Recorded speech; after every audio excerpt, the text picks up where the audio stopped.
Chapter 526. With you, of course. Seeing Phoenix's anger, the man didn't seem to mind at all and continued to boast shamelessly. The only person who can catch my eye on both sides of the Pearl River is you. Would you be willing to give me face and take a boat to the west to see the scenery on both sides of the river? I'm not interested in watching the scenery with you, Phoenix said with an unfriendly expression. This was the first time she was being teased in public. In the past, it was always her who teased others, like Fang Yen. Miss, you're not giving me any face, the strange man on the boat laughed and said. The strange man on the boat chuckled and said, Miss, why don't you discuss it with the pretty boy opposite you? Maybe he'll agree to my request. Let your mother accompany you, Phoenix cursed. As she spoke, she had already thrown the teacup in her hand. Whoosh! The teacup jumped out of the window, pierced through the air, and smashed towards the man's face with a whistling sound. As fast as a meteor, it arrived in the blink of an eye. But the man grabbed with one hand and the teacup landed in his palm.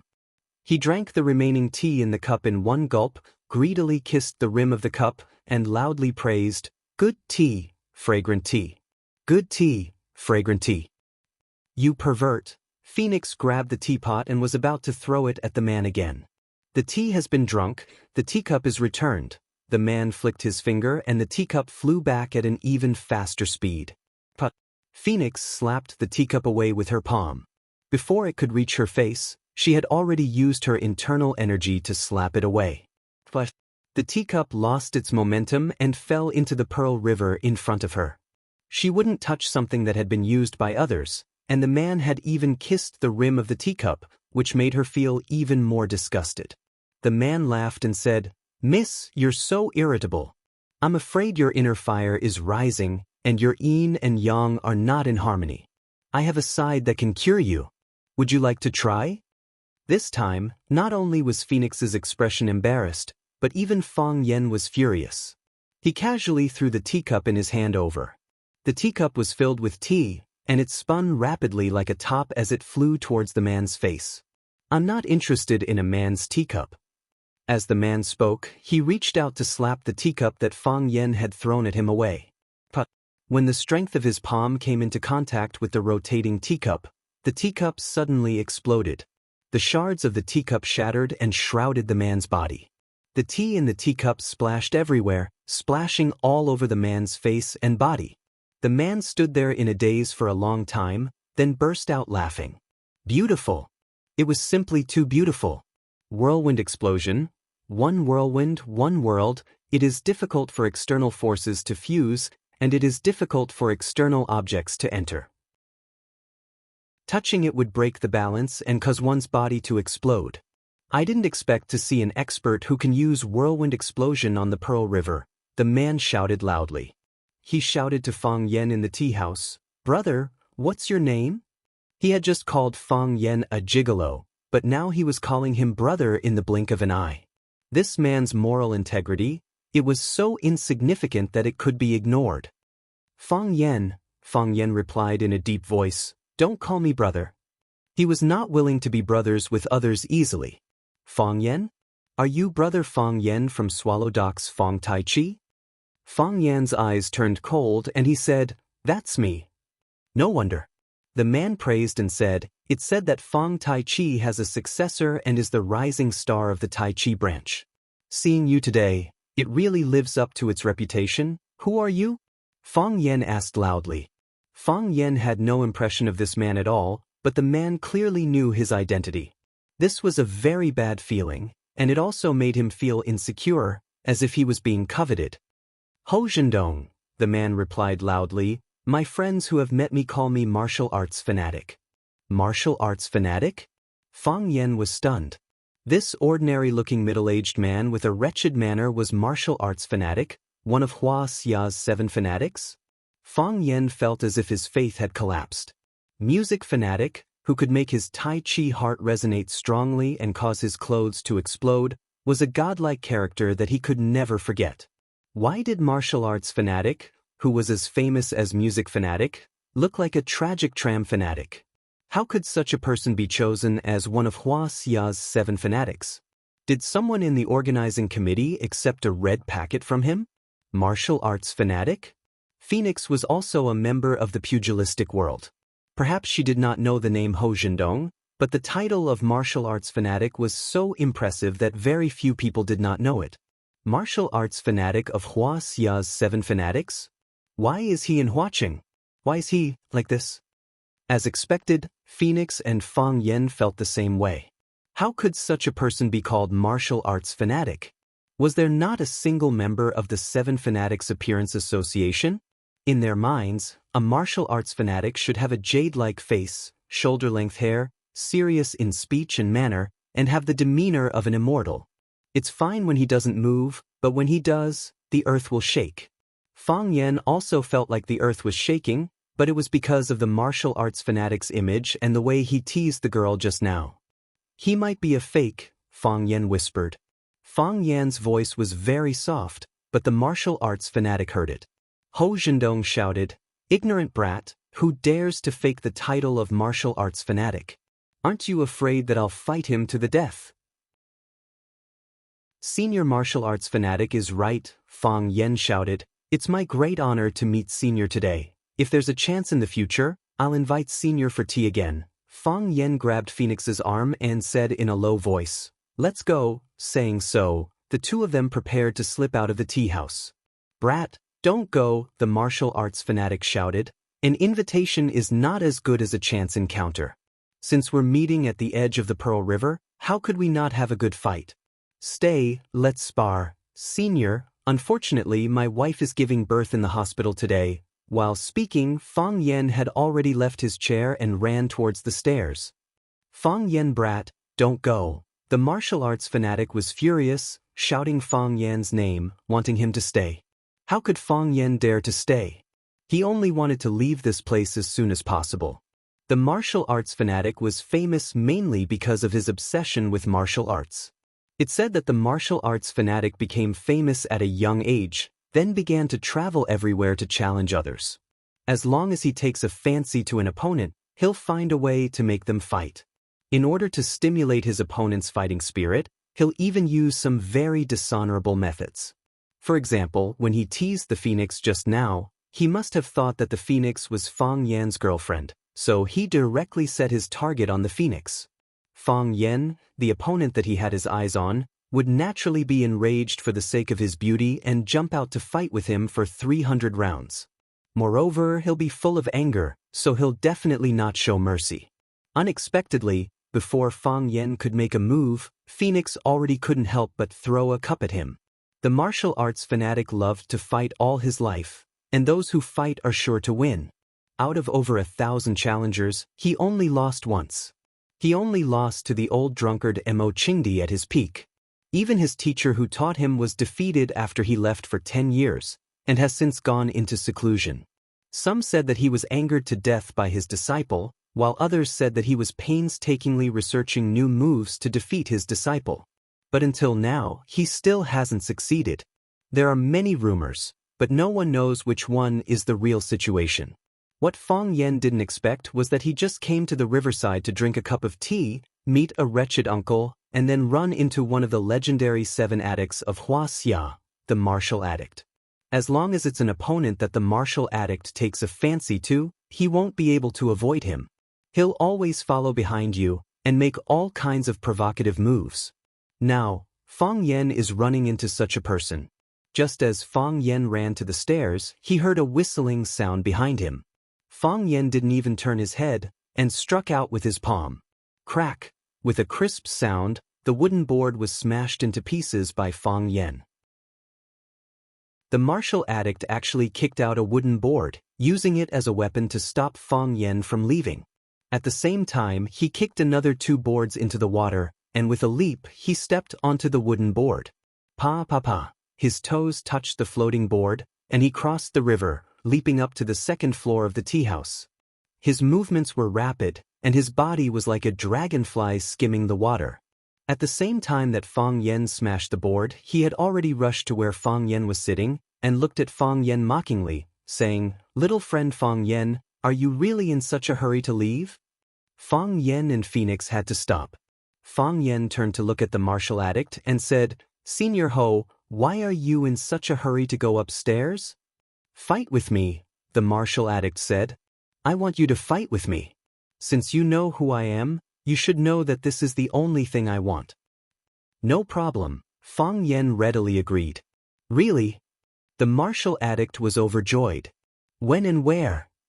10 years from now, at the Shui Wuxia tea house, I'll see you there, Fang Yen said heroically. A gentleman's promise is worth 1,000 gold. How could I lie to you about such a serious matter? Where is Shui Wuxia? The martial addict asked. Fang Yen looked at the martial addict in shock. Shouldn't his focus be on why the duel is 10 years from now? The martial addict finally thought of this and angrily said, Ignorant brat, you've wronged me again. Why is it 10 years from now? I can't beat you right now, Fang Yen sincerely said. You are the famous 7 addicts of Wuxia. I don't think I'm a match for you at all. The martial addict smirked and said, It's just a lowly name, not worth mentioning. Don't take it to heart. A person's name is like a tree's shadow. Senior martial addict is famous throughout Wuxia. The number of combatants that have lost to you is uncountable. Fang Yen is still young. How could he be a match for Mr. Martial Addict? Not only am I not a match for you, I don't even have the qualifications to fight against you. Fang Yen looked at the martial addict with a face full of respect, as if flattery was free of charge. However, a soldier who doesn't want to be a general is not a good soldier, and a warrior who doesn't want to defeat the martial addict is not a good warrior. Mr. Martial Addict, although you are very powerful, although I respect and admire you, 10 years from now, right here, right now, I, Fang Yen, will challenge you again. After saying that, Fang Yen angrily turned around. An impassioned expression that said he would take revenge one day. Chapter 527. The mountains are high and the rivers are long. Let's meet again in 10 years. When Fang Yen turned to leave, he didn't forget to give Phoenix a reminder with his eyes. Hurry up, don't let this idiot turn around. Phoenix was also a clever person, and she had worked together with Fang Yen for many years, so she naturally understood what he meant. She stared at the martial addict with disdain and said, The river flows east for 30 years, and the river flows west for 30 years. Don't bully the young for being poor.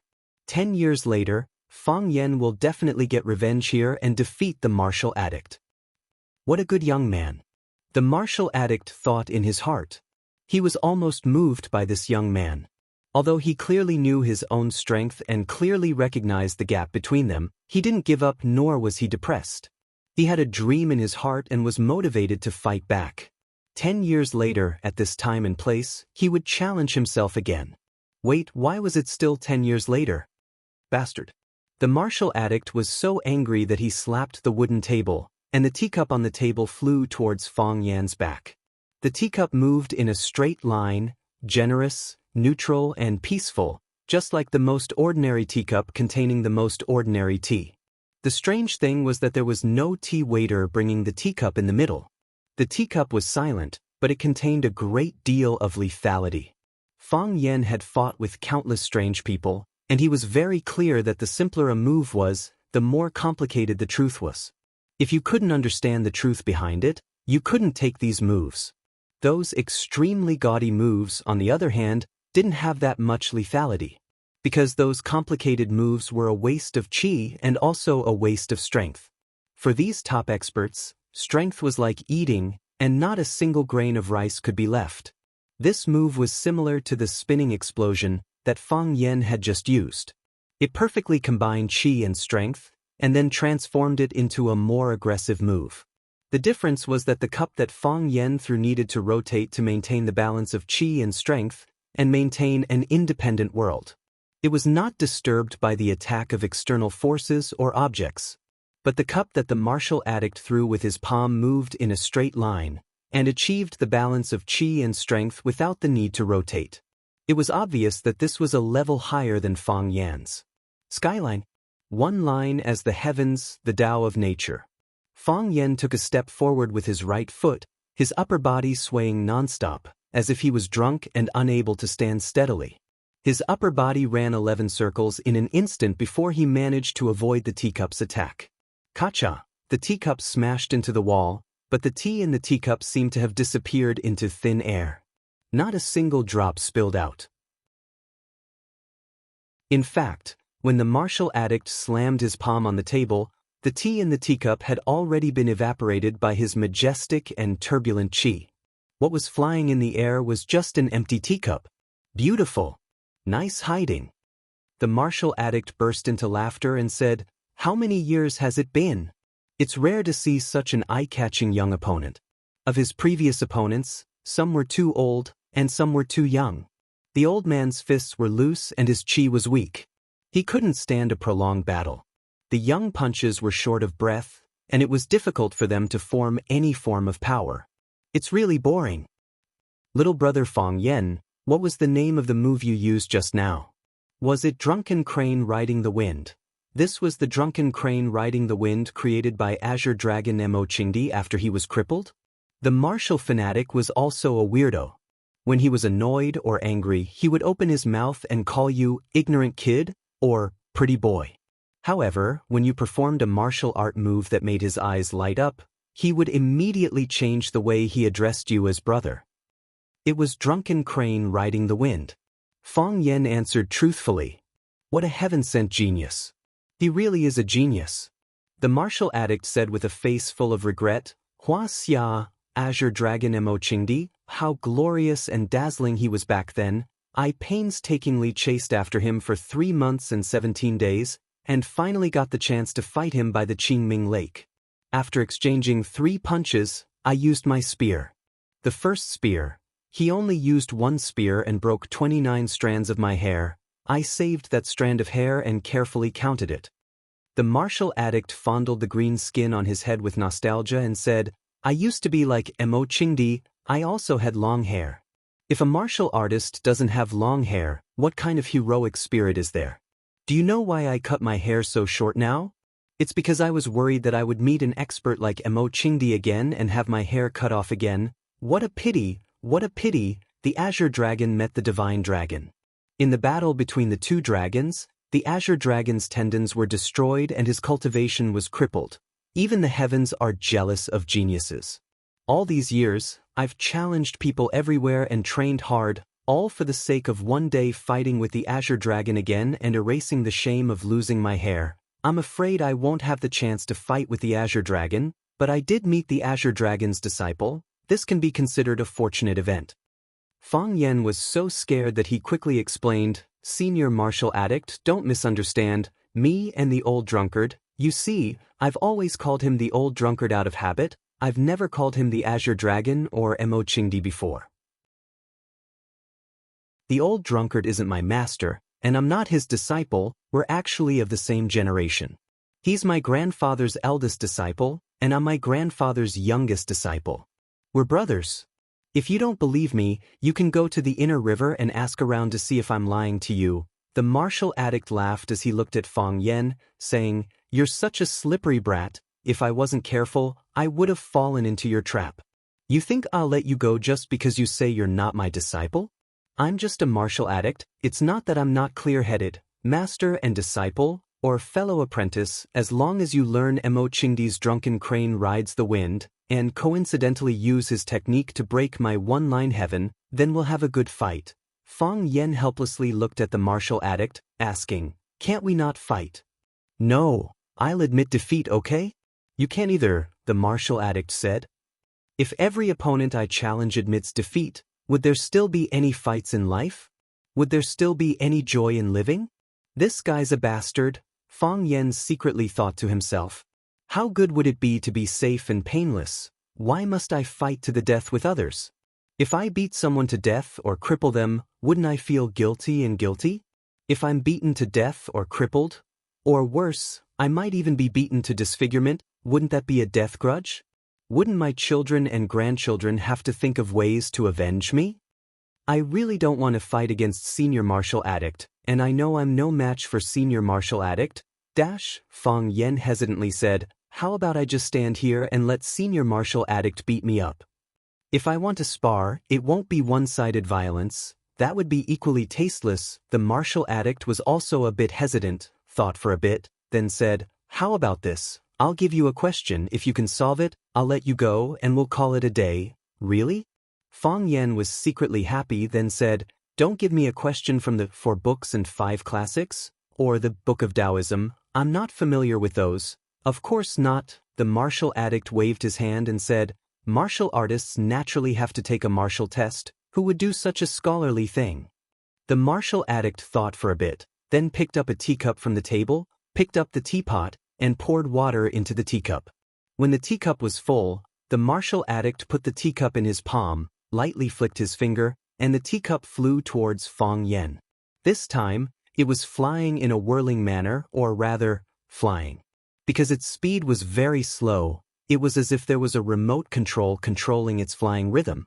The teacup that was filled with tea stopped in front of Fang Yan, but it still maintained its spinning posture. Like a living creature.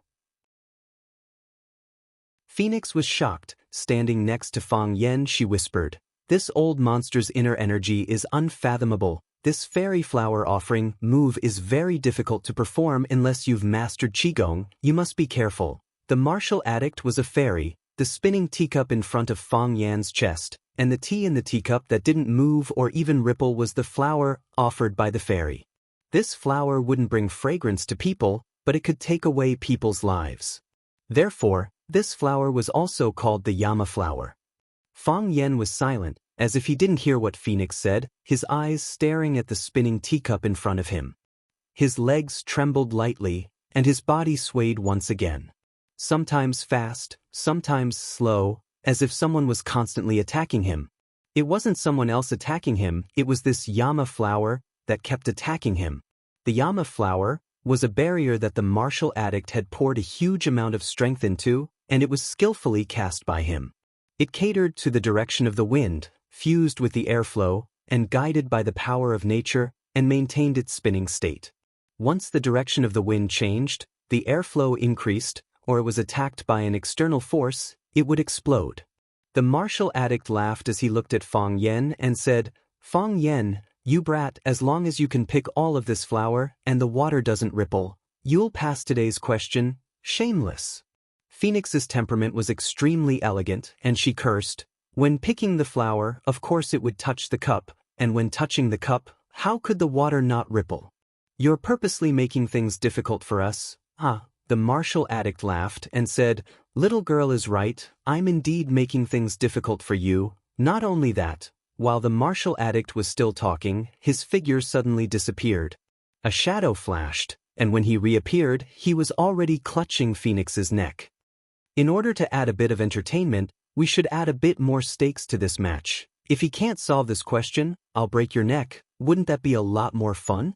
Phoenix's face turned purplish red, reaching out to pull the martial addict's hand away. But the martial addict didn't budge at all. His fingers exerted a bit of force, and all of her strength was drained away. Fang Yan brat, don't disappoint me, the martial addict smirked and said, Pick this Yama flower, or watch her die.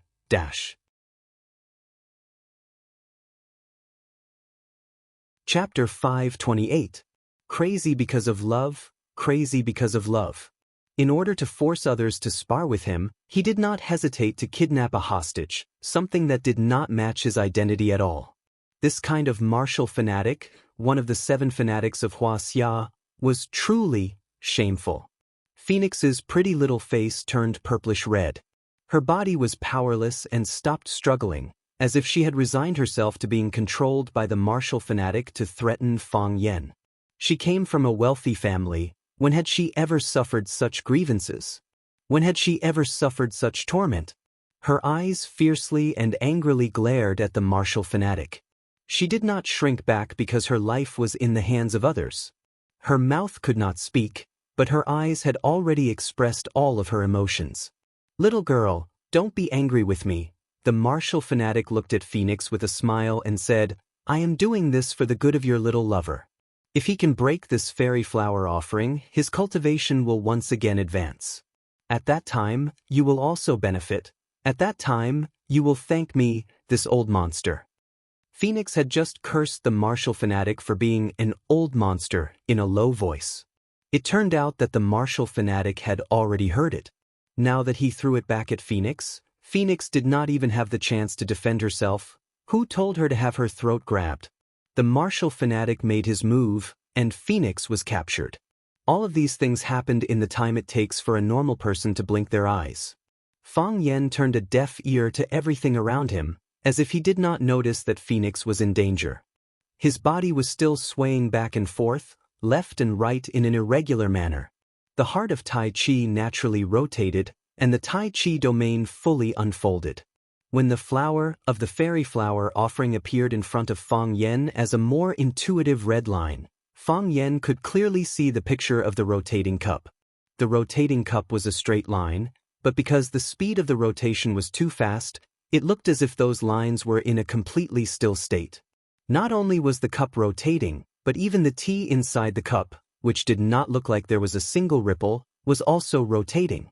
The lines of the tea were dynamic and looked like undulating waves. Then, here came the problem.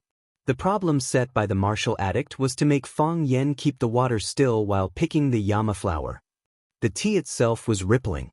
When one's hand touched the edge of the cup or the body of the cup, it would only ripple more violently. How could one keep it still? It goes against the laws of physics. However, if he couldn't do that, how could he distinguish the difference between top-notch experts and ordinary people? If they couldn't go against the principles of martial arts, how could those martial gods and martial fanatics happily pretend to be pretentious?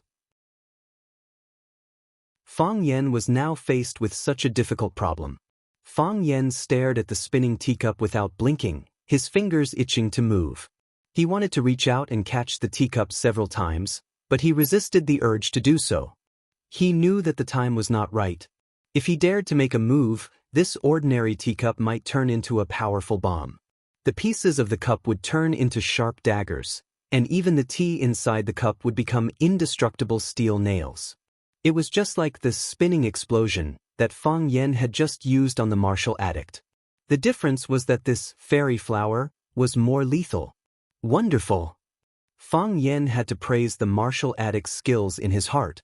Just like the same writers, some of them wrote extravagant articles that made people salivate and smell fragrant, such as Love of Lotus, Epigraph of My Shack, and Peach Blossom Spring. Some of them wrote dull and boring articles, such as The Genius Doctor and King of Fire. In the eyes of Fang Yen, the martial addict's fairy flower was equivalent to those famous works written by great masters. It was calm on the outside and dangerous on the inside, and it was well-rounded and well-balanced. The strength was balanced, and the qi was used exquisitely. A little more would be too heavy and a little less would be too light. Compared with his spinning explosion, it was like the difference between The Genius Doctor and Peach Blossom Spring. Fang Yen was fascinated not only to solve the problem, but also to appreciate the unique skill. Seeing Fang Yan's happy eyes and thoughtful expression, the martial addict's expression became strange. This kid is a little interesting. As time passed, the teacup in front of him was still spinning, and Fang Yan's body was still swaying like a drunken crane riding the wind. However, apart from a layer of fine sweat on his forehead, he did not make any move to solve the problem. Moreover, his eyes were getting brighter and brighter, and his expression was getting more and more excited. It was as if the rotating cup in front of him was a peerless treasure cup, and he only needed to stretch out his hand to grab it. Phoenix was confused, and there was a little annoyance in her heart. This idiot, I'm being kidnapped, and you're still laughing like a fool like you've won the lottery. Is the first love not human? Does the first love not have human rights? The smile on the martial addict's face froze, and his gaze on Fang Yen became more and more serious. This guy is stronger than I thought. Dong dong dong. The sound of heavy footsteps could be heard. The red-robed waitress quickly walked up the stairs and asked, "Sir, did you break something?" She looked at the spinning teacup in front of Fang Yen in surprise, and forgot why she came upstairs. What's with that teacup? Is this a magic competition? Also, what's with that fatso strangling that beautiful girl's neck? As a dedicated tea house worker, shouldn't he call the police at this time? Phew! Fang Yen let out a deep breath. His body straightened, his feet stood still, and his upper body stopped shaking. Crack! The teacup in front of him stopped spinning. fell to the ground and shattered. Fang Yen looked at the martial addict and asked, "Senior martial addict, my friend and I, can we leave now?" The martial addict let go of Phoenix's neck, but his eyes were still staring at the shattered teacup on the ground. It was as if the teacup had shattered into a flower again.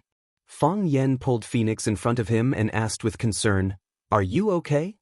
Phoenix covered her neck, coughed a few times, then shook her head. "I'm fine." Her eyes looked at Fang Yen, then at the martial addict who had fallen into a trance, not understanding what happened between the two of them. "If there's nothing else," Fang Yen grabbed Phoenix's arm and said, "Let's go back." Phoenix nodded obediently, not even refusing Fang Yan's grip on her wrist. As the two of them walked down the stairs, Phoenix couldn't help but look back again.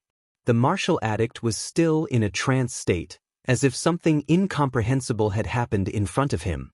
However, nothing strange had happened. After Fang Yen paid the bill at the front desk, the two of them walked out of the waterless tea house. Phoenix took a deep breath of the salty and humid air outside, feeling a lot more relaxed. In front of Fang Yen and the martial addict, she had always been under a lot of pressure. When the two of them were competing, it wasn't just a competition of strength, qi, but also a competition of presence. As the two of them continued to increase their presence, the pressure they exuded also became heavier and heavier. Even after spending so many years with Fang Yen, she still couldn't quite get used to it. Phoenix looked at Fang Yen and asked with a puzzled expression, "Did you pick the Yama flower?" "There's no such thing as a Yama flower, so why bother picking it?" Fang Yen asked with a smile. "What do you mean?" Phoenix was confused. "The cup of tea that the martial addict gave us just now, wasn't it a flower from a fairy?" "The martial addict is the martial addict, and the martial addict is not a fairy. Tea is tea, it can't grow a flower." Fang Yen shook his head with a smile. "We remove the complexity on the outside, remove the color on the surface, and only look at its most essential thing. It is a cup of water." "I don't understand," Phoenix said with some annoyance. Although she was proficient in martial arts, she was far from being comparable to young geniuses like Fang Yen and Bai Xiu. Compared to Yi Rou, she was far behind. This was also the reason why she found it hard to refute Fang Yan's claim that her martial arts were not as good as Yi Rou's. Fang Yen chuckled and said, "The mountain is the mountain, the water is the water, the mountain is not the mountain, the water is not the water. Most of the martial artists are stuck in this second stage, unable to move forward, and their lifetime achievements stop here. The martial addict has entered the realm where the mountain is still the mountain, the water is still the water, but because of the barrier of knowledge, he complicates things, so he came up with such a seemingly difficult but actually very simple problem." "How is it difficult and how is it simple?" Phoenix was very anxious. These two guys were talking in silence, and as a bystander, she was so anxious that her heart was itching. He set a trap in this question. The cup of water seems to be motionless, but in fact, it is flowing very fast, and the whirlpool is turbulent. As you said, as long as the hand touches the cup, it will inevitably cause the water to ripple. Moreover, the cup and the water form a world of their own, and it will explode upon contact. It is impossible to reach out to pluck the Yama flower and ensure that the water in the cup will not ripple, unless the heat in it is extracted and solidified into ice.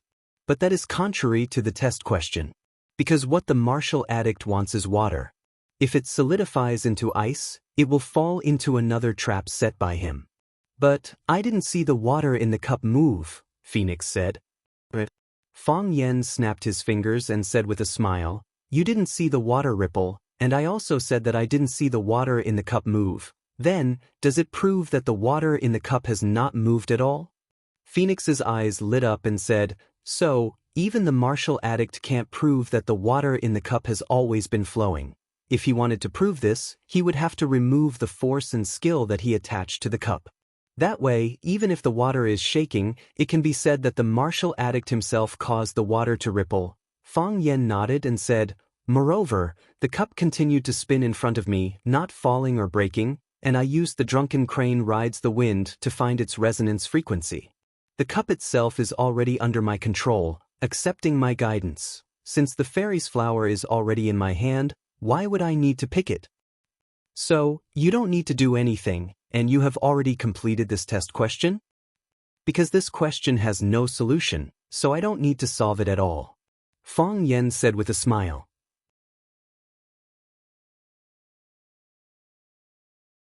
Chapter 529. Phoenix was very happy for Fang Yan and grinned for a while. Phoenix felt sad for herself. She found that they were not on the same wavelength at all. The martial addict casually throwing out a cup was the legendary flower offering from a fairy. Fang Yan's body swayed, and he actually solved this century-old problem. Were these two fairies? What ulterior motives did they have in coming to the human world? The world of martial arts is really obscure and profound. Phoenix sighed. She had a feeling that she had more than enough but not enough strength. As the daughter of a wealthy family, she had already put in enough effort and had been gritting her teeth to keep up, but she just couldn't be like Fang Yan and Yi Rou, who could easily step into another small world. She was still bitterly searching in the outside world but couldn't find a way to enter. Fate was biased towards her, but how unfair was it to her? Fang Yan smiled and looked at Phoenix. You can clearly rely on your face to make a living. Why must you rely on your talent? You can't even live a good life. You just have to learn how to stretch tendons and wield knives and sticks like us. Why bother? I'm willing. Phoenix raised her beautiful face and looked at Fang Yan with a smile on her face. She really liked what Fang Yan said when he said, I can obviously rely on my face to make a living, and said, Why do you care? I don't care. Fang Yan smiled and shook his head. He took out the key from his pocket and pressed the unlock button. I'm going back. Goodbye. After that, he opened the door and prepared to leave. Hey, Phoenix shouted from behind. Fang Yan turned to look at Phoenix and asked, Is there anything else? I haven't had lunch yet. Are you really not going to treat me? I'm going back. Fang Yan said with a smile, You should go back too. Watching doesn't suit you. Fang Yan waved his hand and slowly drove the BMW away.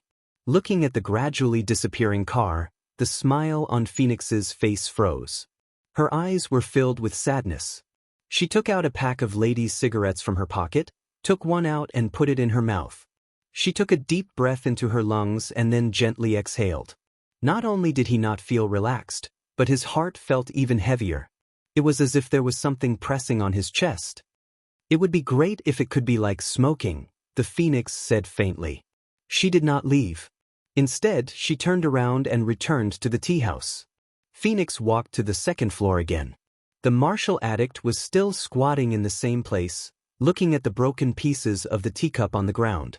The waitress in red looked at him with a puzzled expression. She missed the fact that he was a madman, but she felt that his madness was not too obvious. Phoenix patted the waitress on the shoulder, indicating that there was no need for her to stay. After the waiter left, Phoenix walked to the martial addict's side and squatted down. She didn't say anything and looked at the broken pieces of the cup. Do you understand? The martial addict asked. I don't understand. Phoenix shook her head. What about you? Understand? I understand now, the martial addict said excitedly. Everyone in the world thinks that there are 3 realms in martial arts. A mountain is a mountain, a water is water. A mountain isn't a mountain, a water isn't water. A mountain is still a mountain, and a water is still water, but there's actually a 4th realm above these 3 realms. That was don't look. Don't look at the mountain, don't look at the water, sit and look at your heart. Whatever your heart thinks, that's what it thinks. Whatever your heart sees, that's what it sees. We always use our eyes, trying our best to see everything as clearly as possible. But that's not the case. The heart is the purest eye. Otherwise, why is there a phrase called mind's eye? Congratulations, the martial addict sincerely congratulated him. For these martial artists, every time they climb a mountain, it's the same as regaining a new life. The previous life doesn't die, it's just entering another stage. Some people only have one life in their entire lives, but some people are able to continuously train, continuously pursue, to experience the wind and moon, to experience the wind and dust, to reach the end. This kind of saying is a bit profound. The simple version is that when you don't have any money, you can only live the life of a beggar. This is your life, your life. But when you have $100 in your pocket, you can live $100 life.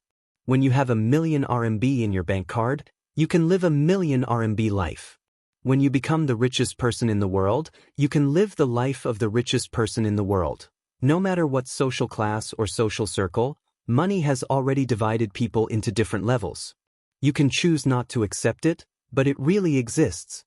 The same principle applies. When Fang Yan obtained the heart of Tai Chi, he entered another world. He achieved a new self. Now the martial addict was standing at the door of a new world. He couldn't figure it out, so he continued to think. When he figured it out, the golden door suddenly collapsed, welcoming his arrival. Thank you. The martial addict finally stood up, walked back to the window and sat down, saying, "Little girl, come and have a cup of tea with me." The martial addict didn't refuse. She walked to the opposite side of the martial addict and sat down. She took the initiative to wash the cup, poured a cup of warm tea, and brought it over. The martial addict drank the tea in the cup, looked at the phoenix and asked, "You don't want to?" "Why would I not want to? If you are willing, you won't come back." The martial addict smiled and said, "The writer is not willing, so he will rewrite the story he has written. The painter is not willing, so he will tear up the work he has painted and redraw it. The martial artist is not willing, so he will practice the fist technique he has written before again. The woman is not willing, so she will want to choose again." The phoenix laughed and said, "You are not a martial addict, you are a love addict. When you love something to the extreme, you will become a love addict." The martial addict said calmly, "You can see my love, and I can see your love. Can he see it?" The phoenix asked. "He pretends not to see it." The martial addict said, "The atmosphere in the meeting room was very heavy. No one spoke, and everyone held their teacups and drank tea, as if drinking tea was the most important thing in the world." Jiang Shangxin lifted her head and scanned everyone's faces, but accidentally met with Jiang Junling's gaze. It was too late for Jiang Shangxin to avoid it. Just as she was about to say something to liven up the atmosphere, the corners of General Ling's lips curled up into a smile. He looked at Jiang Shangxin and said, "Shangxin, do you think that I'm in a pathetic state? Sorry state? How is that possible?" Jiang Shangxin smiled and shook her head. "Brother is still the most handsome and brilliant brother in my heart. Yes, I am in a sorry state." Jiang Junling sighed and said, "The appearance this time was not glorious.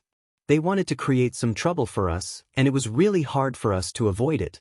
With the help of Du Qing, the local tyrant who has been in Huaqing for many years, Fang Yan is like a tiger that has grown wings. It's not just disgraceful. We have been slapped in the face," Lan Ling said with a gloomy face. He left the house at 9:20 a.m. to attend the signing ceremony. It should have taken him only 30 minutes, but he took 2.5 hours to get there. By the time he arrived at the meeting, the auspicious time chosen by the old master had already passed, and the meeting could only be postponed.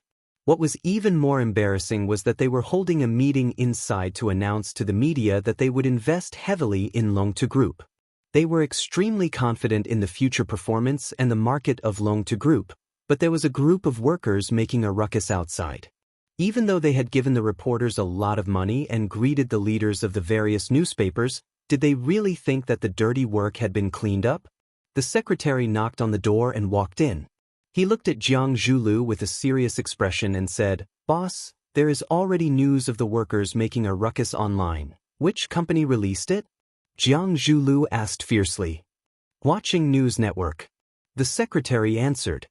"Let the public relations department be in charge of this matter and get them to delete the post. I will not allow any news that is unfavorable to us to appear on the internet." Jiang Zhulu seemed to be in a bad mood. His tone was very harsh, and he was suppressing his anger. "Forget it." Jiang Junling waved his hand and said with a smile, "Zhulu, since they have created such a huge ruckus, how could they not have a backup plan? We can bribe some reporters, but we can't bribe all of them. Some of the media will give us face, but not all of them.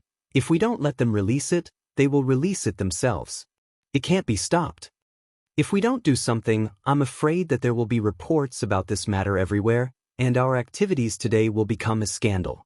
Jiang Zhuliu's expression softened a little as he said, the Jiang family and the Lan family invested heavily in Longtu, but we didn't solve the problem of the old employees' insurance. Isn't this pushing us, Longtu, to the opposite side of the people? Since we can't stop it, then let's do it properly. If they scold us for not doing a good job, we can just correct it. Get your public relations department to come up with an emergency public relations plan and send it to the meeting room for everyone to discuss. Since Fang Yan has already ignited the flames of war, we naturally have to meet him with our weapons. Don't be impatient for momentary gains and losses. We only need to win once, win the most important one, and that will be enough. Jiang Zhulu returned to his original seat and said with a smile, Young Master is still able to keep his composure. I've been so angry that I've become muddle-headed by those B*****'s consecutive moves today. Jiang Junling smiled and didn't say anything else. He knew that with Jiang Zhuliu's intelligence, how could he not be able to solve the problem that was happening before his eyes? Hiding his incompetence while showing off his wisdom to the people around him. Only such a cooperative partner was a smart one. Li Yun finished looking at the report in her hand, frowned and said, if we only give some compensation to those workers who are causing trouble outside, this amount of money is insignificant to us. But I'm just worried that after the problem here is solved, the other workers will also get the same or better treatment. When that time comes, it will be an astronomical figure. He's trying to take us down, Jiang Junling said with a smile.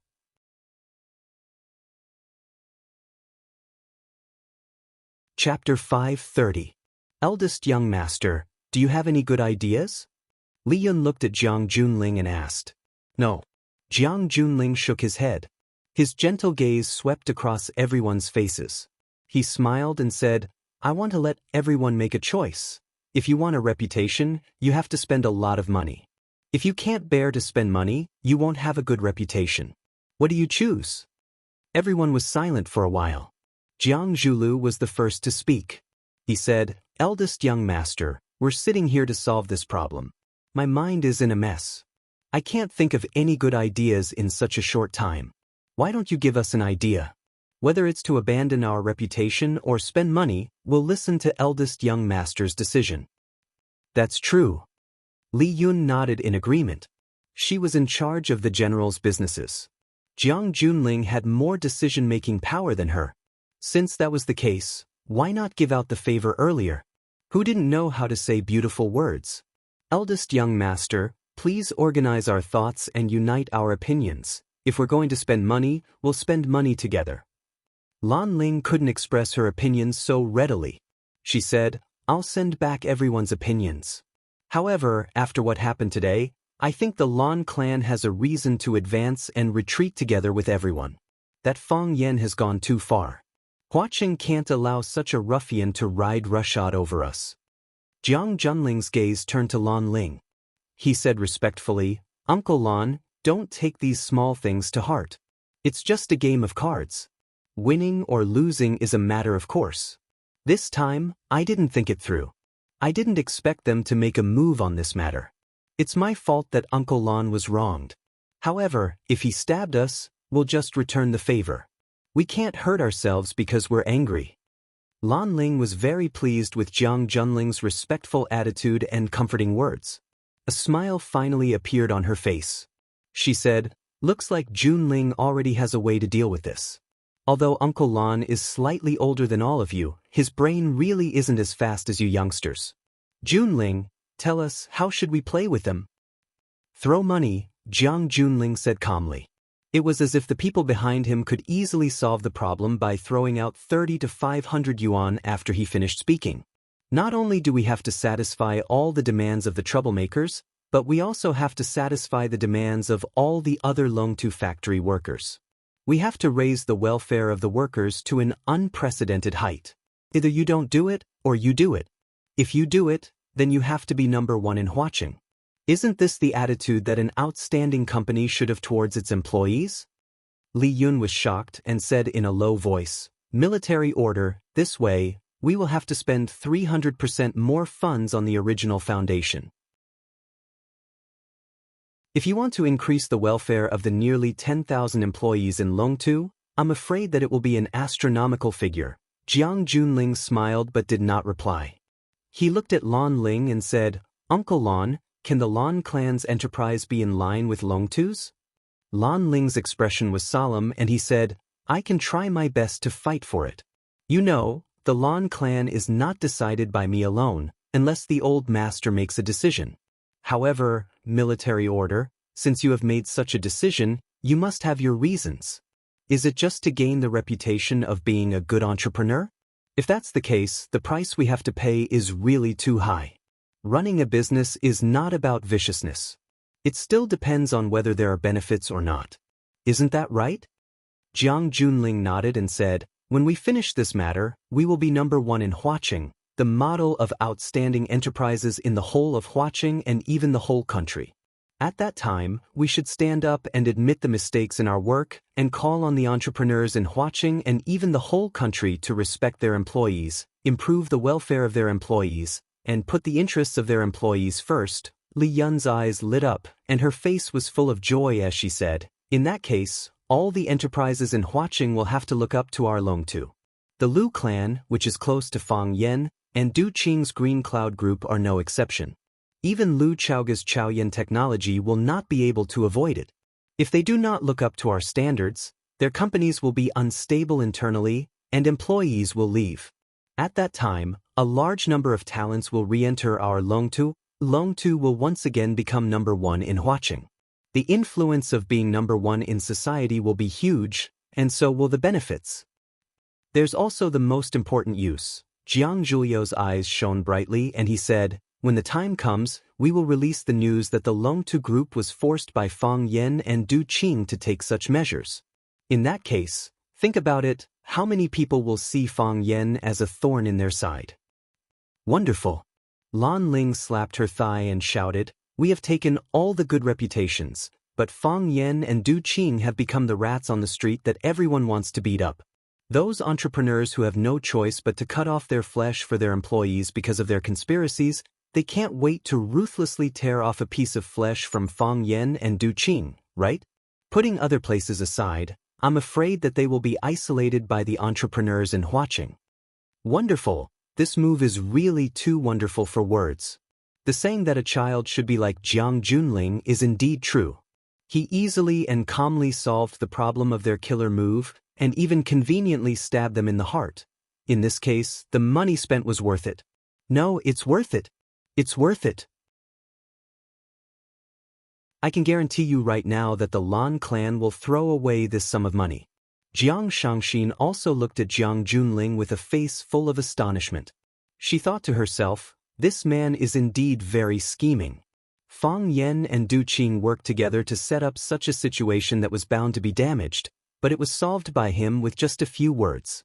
At the same time that he solved the problem, he pushed Fang Yen and Du Qing to the opposite side of all the entrepreneurs in Huaqing. If Fang Yen and Du Qing hadn't exposed these matters, how would they have lost so much money? If Fang Yen knew about Jiang Junling's counterattack, what kind of reaction would he have? These two outstanding figures of the younger generation would use Huaqing as the battlefield, each displaying their unique skills and methods. What kind of dazzling sparks would there be when they collided? It was really exciting.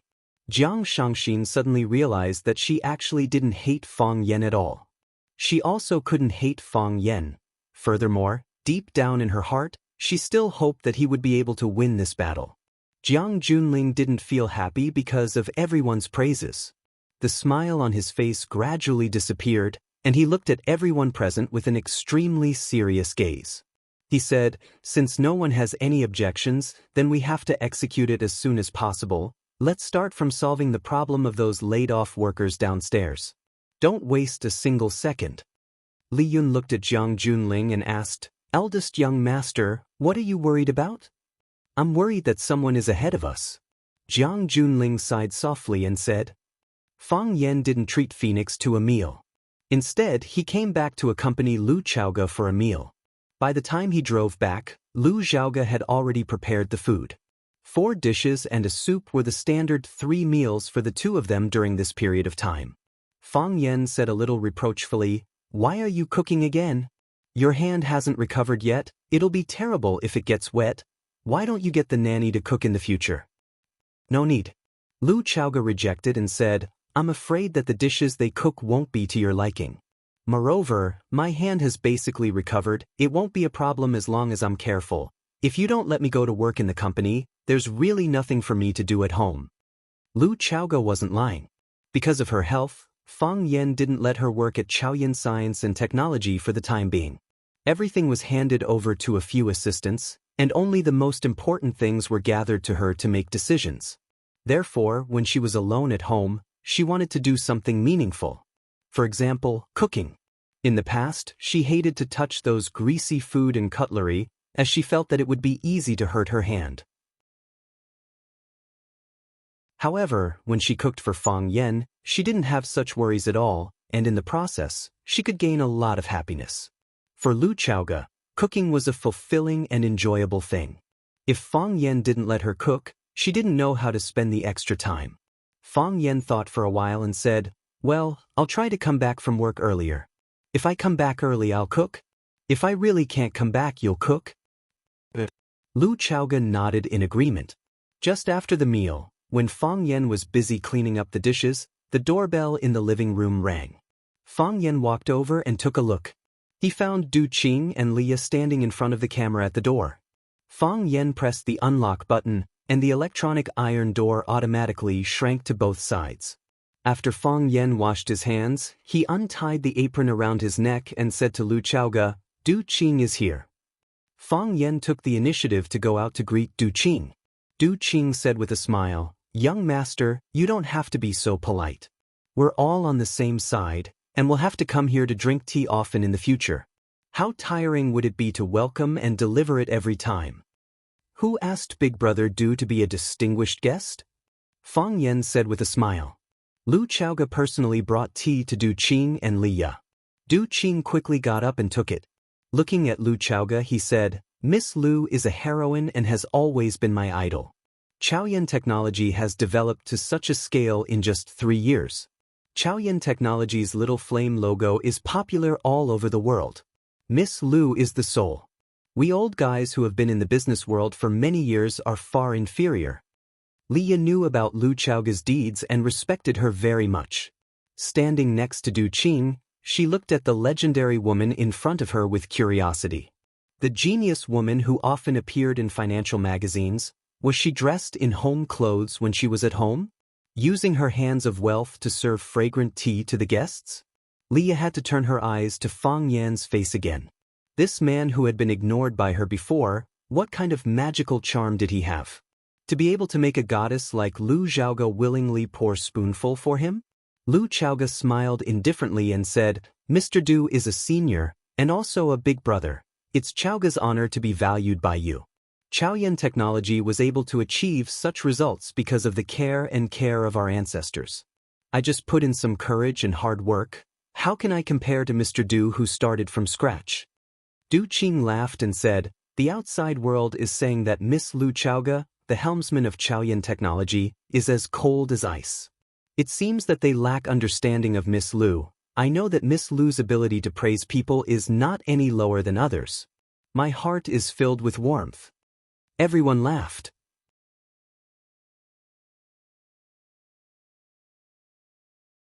Chapter 5:31. Lu Chaoga didn't say much. After serving tea to everyone, she sat quietly beside Fang Yan. Fang Yan held a cup of Longjing tea before the rain. He didn't taste it carefully, but he carefully stroked the glass teacup with his palm. He looked at Du Qing who was sitting opposite him and said, I heard that the roads in Huaqing aren't easy to drive on right now, and there's a lot of traffic jams? Du Qing nodded in agreement and said, Huaqing is an international metropolis. There are more and more people and more cars. When it's rush hour, cars move slower than turtles. In the past, we used to call cars a tortoise cover, but at that time, cars moved very fast.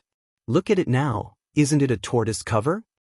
Buying cars is for the convenience of people's lives, but as more people buy cars, life becomes more and more inconvenient. Take what happened today as an example. There's a very important person in Huaqing who's going to attend a very important meeting. Originally, The assistant had already planned the time. They would leave at 9:30 a.m. to attend the ribbon-cutting ceremony at 10:30 a.m. Isn't an hour more than enough to travel? In the end, it wasn't a coincidence that a few cars rear-ended one another on the road, and a few drivers pushed the blame to each other and even got into a fight. As a result, that important person's ribbon-cutting ceremony at 10:30 a.m. was dragged to 11:30 a.m. Oh, he didn't make it for the 11:30 a.m. event. Fang Yan squinted his eyes and smiled. He said, "We need to give more suggestions to the Huaqing government and ask them to do a good job in clearing the roads during rush hour." Isn't that so? Many important people called the mayor of Huaqing, hoping that they could quickly solve this problem. It's not easy being the mayor. It's such a big city with tens of millions of people, how can it be easy to manage? Nothing is easy, Fang Yan said with a smile. There's no helping it, this is within the mayor's responsibility. Who else can they look for if not him? That makes sense, Du Qing said with a smile. He looked sincerely at Fang Yan and asked, "Young master, how do you think that important person will react after his important matter is ruined?" Fang Yan looked at Du Qing and said, "Big shots care a lot about their face. They can lose anything but face. Today they have lost face, so they will definitely find a way to get it back." "In what ways do you think they will regain their face?" Du Qing asked. "Get up from where you fell." Fang Yan replied, "The trouble caused by the workers in the electronics factory is a trap that someone dug for them. It's not easy to solve this problem. Or, they would throw money at the troublemakers. Not only did they want to convince the retired workers, but they also wanted to make the workers who hadn't stood up for the time being satisfied. They had just settled down, but the other side felt that the treatment wasn't good and jumped out to cause trouble again. Turning all his hard work into a joke is not his style. Are they really willing to pay such a huge price? Leah asked in disbelief. She and her uncle Du Qing came to look for Fang Yan to solve this problem. They had already discussed the answer to this question in the office. Either Jiang Junling and the rest chose to deal with this matter coldly and satisfy some of the troublemakers' interests. They would first shut their mouths, then use the other part of the interest to keep them in suspense so that they wouldn't stand on the opposite side and attack Longtu. However, this way of dealing with it was too conservative and petty.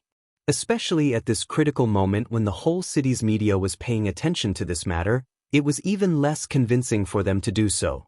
Then, there was another possibility, which was to throw money at them. They would follow the method that Fang Yan suggested, which was to smash the troublemakers and those who might be dissatisfied. However, she and her uncle had done a rough calculation. With the current size of the Longtu group, this would be an astronomical figure. In order to win people's hearts, would Jiang Junling and Jiang Zhulu do such a crazy thing? If they really did such a thing, could they still be considered a qualified business operator? If it was in the past, Li Yo would directly refute Fang Yan's speculation. However, after seeing Fang Yan's methods and style of doing things a few times, she naturally had some fear of him and a belief that she had always rejected. Du Qing also looked at Fang Yan with a solemn expression and said, "They took out such a huge amount of capital just to buy people's hearts? Just so that they have a chance to stab us in the back? If there's a chance to stab us in the back, no matter how much capital they have, they are willing to invest it," Fang Yan said with a smile. "Brother Du, you have to be mentally prepared for a tough battle." Du Qing was shocked and said, "Young master, don't be impulsive. They are throwing money irrationally, but we can't throw money irrationally. If we fall into a vicious competition, we will be the ones who suffer in the end. Chaoyan technology has been developing rapidly these years, but compared to the giants like the Jiang family, our foundation is still a little shallow. Our Green Cloud group is not even worth mentioning. Injuring 8 enemies and losing 1,000 of our own. It's not worth it." What was Du Qing afraid of? He was afraid that Fang Yan and Jiang Junling would get angry. The same youthful vigor, the same young heroes. If you throw 100 million, I will throw 200 million on my side. If you throw 1 billion, I will throw 5 billion on my side. It has to be a little more than you. In that case, where would he, Du Qing, go? If he didn't follow, he would lose his friendship. If he followed, the Green Cloud Group, which had just been injured, would probably be dragged down in this tough battle. Du Qing could guess what Jiang Junling might do next, but he couldn't guess what Fang Yan would do to deal with it. "Brother Du, don't worry," Fang Yan said with a smile, "I'm not that irrational. Besides, throwing money to fight with others is not in line with our style. How can a cultured person compete with others for wealth?" Fang Yan turned to look at Lu Chaoge and asked with a smile, "Are you ready?" "Ready." Lu Chaoge nodded lightly and said, "There are a total of 3 steps. The first step has been executed. We just need to publicize it. Then let's begin," Fang Yan said with a smile. Du Qing looked at Fang Yan and Lu Chaoge in surprise and said, "You two already have a plan?" Fang Yan nodded and said with a smile, "They like to throw money, so we'll let them throw more. It can be considered as contributing to society." Du Qing was stunned for a moment, then laughed and said, "The mantis stalks the cicada, unaware of the oriole behind. Haha, interesting. It's really interesting." On the television, Lu Chaoge, who had not appeared in front of the public for a long time, made a high-profile appearance. She led Chaoyan Technology and the Huaqing Chamber of Commerce to make a joint statement that they would raise the salaries of their employees according to the highest salary ratio in the country. In an interview with the media, Lu Chaoge said, "The incident of the retired employees kneeling at Longtu Group made me feel deeply guilty. When my father was alive, he often said that employees are the soul and the core value of a company. I was still young at that time, but I remembered this sentence deeply in my heart. Later, my father died, and I had no choice but to leave Longtu, but Longtu was my father's painstaking effort, the place where his scientific research and wisdom started. Even though I'm no longer a Longtu person, I've always been paying attention to Longtu, hoping that Longtu can develop better and better. Longtu is indeed developing better and better, and its scale is also getting bigger and bigger. However, what I don't understand is that today, when the energy industry is booming and the company's annual profits are in the hundreds of millions, why would there still be a situation where retired employees don't have enough to eat and can't go to the hospital? These old people have worked hard for Longtu their whole lives. Is this their final outcome? In order to get the benefits they deserve, they had no choice but to kneel in front of everyone. This kind of incident is really chilling. As a child of Longtu, as a former citizen of Longtu, I can empathize with the suffering of the people of Longtu. I hereby announce that the salaries of all employees of Chaoyan Technology will be increased by 20%.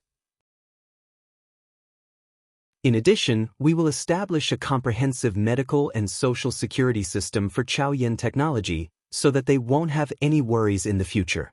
If there are people of Longtu who are willing to work at Chaoyan Technology, we will warmly welcome them.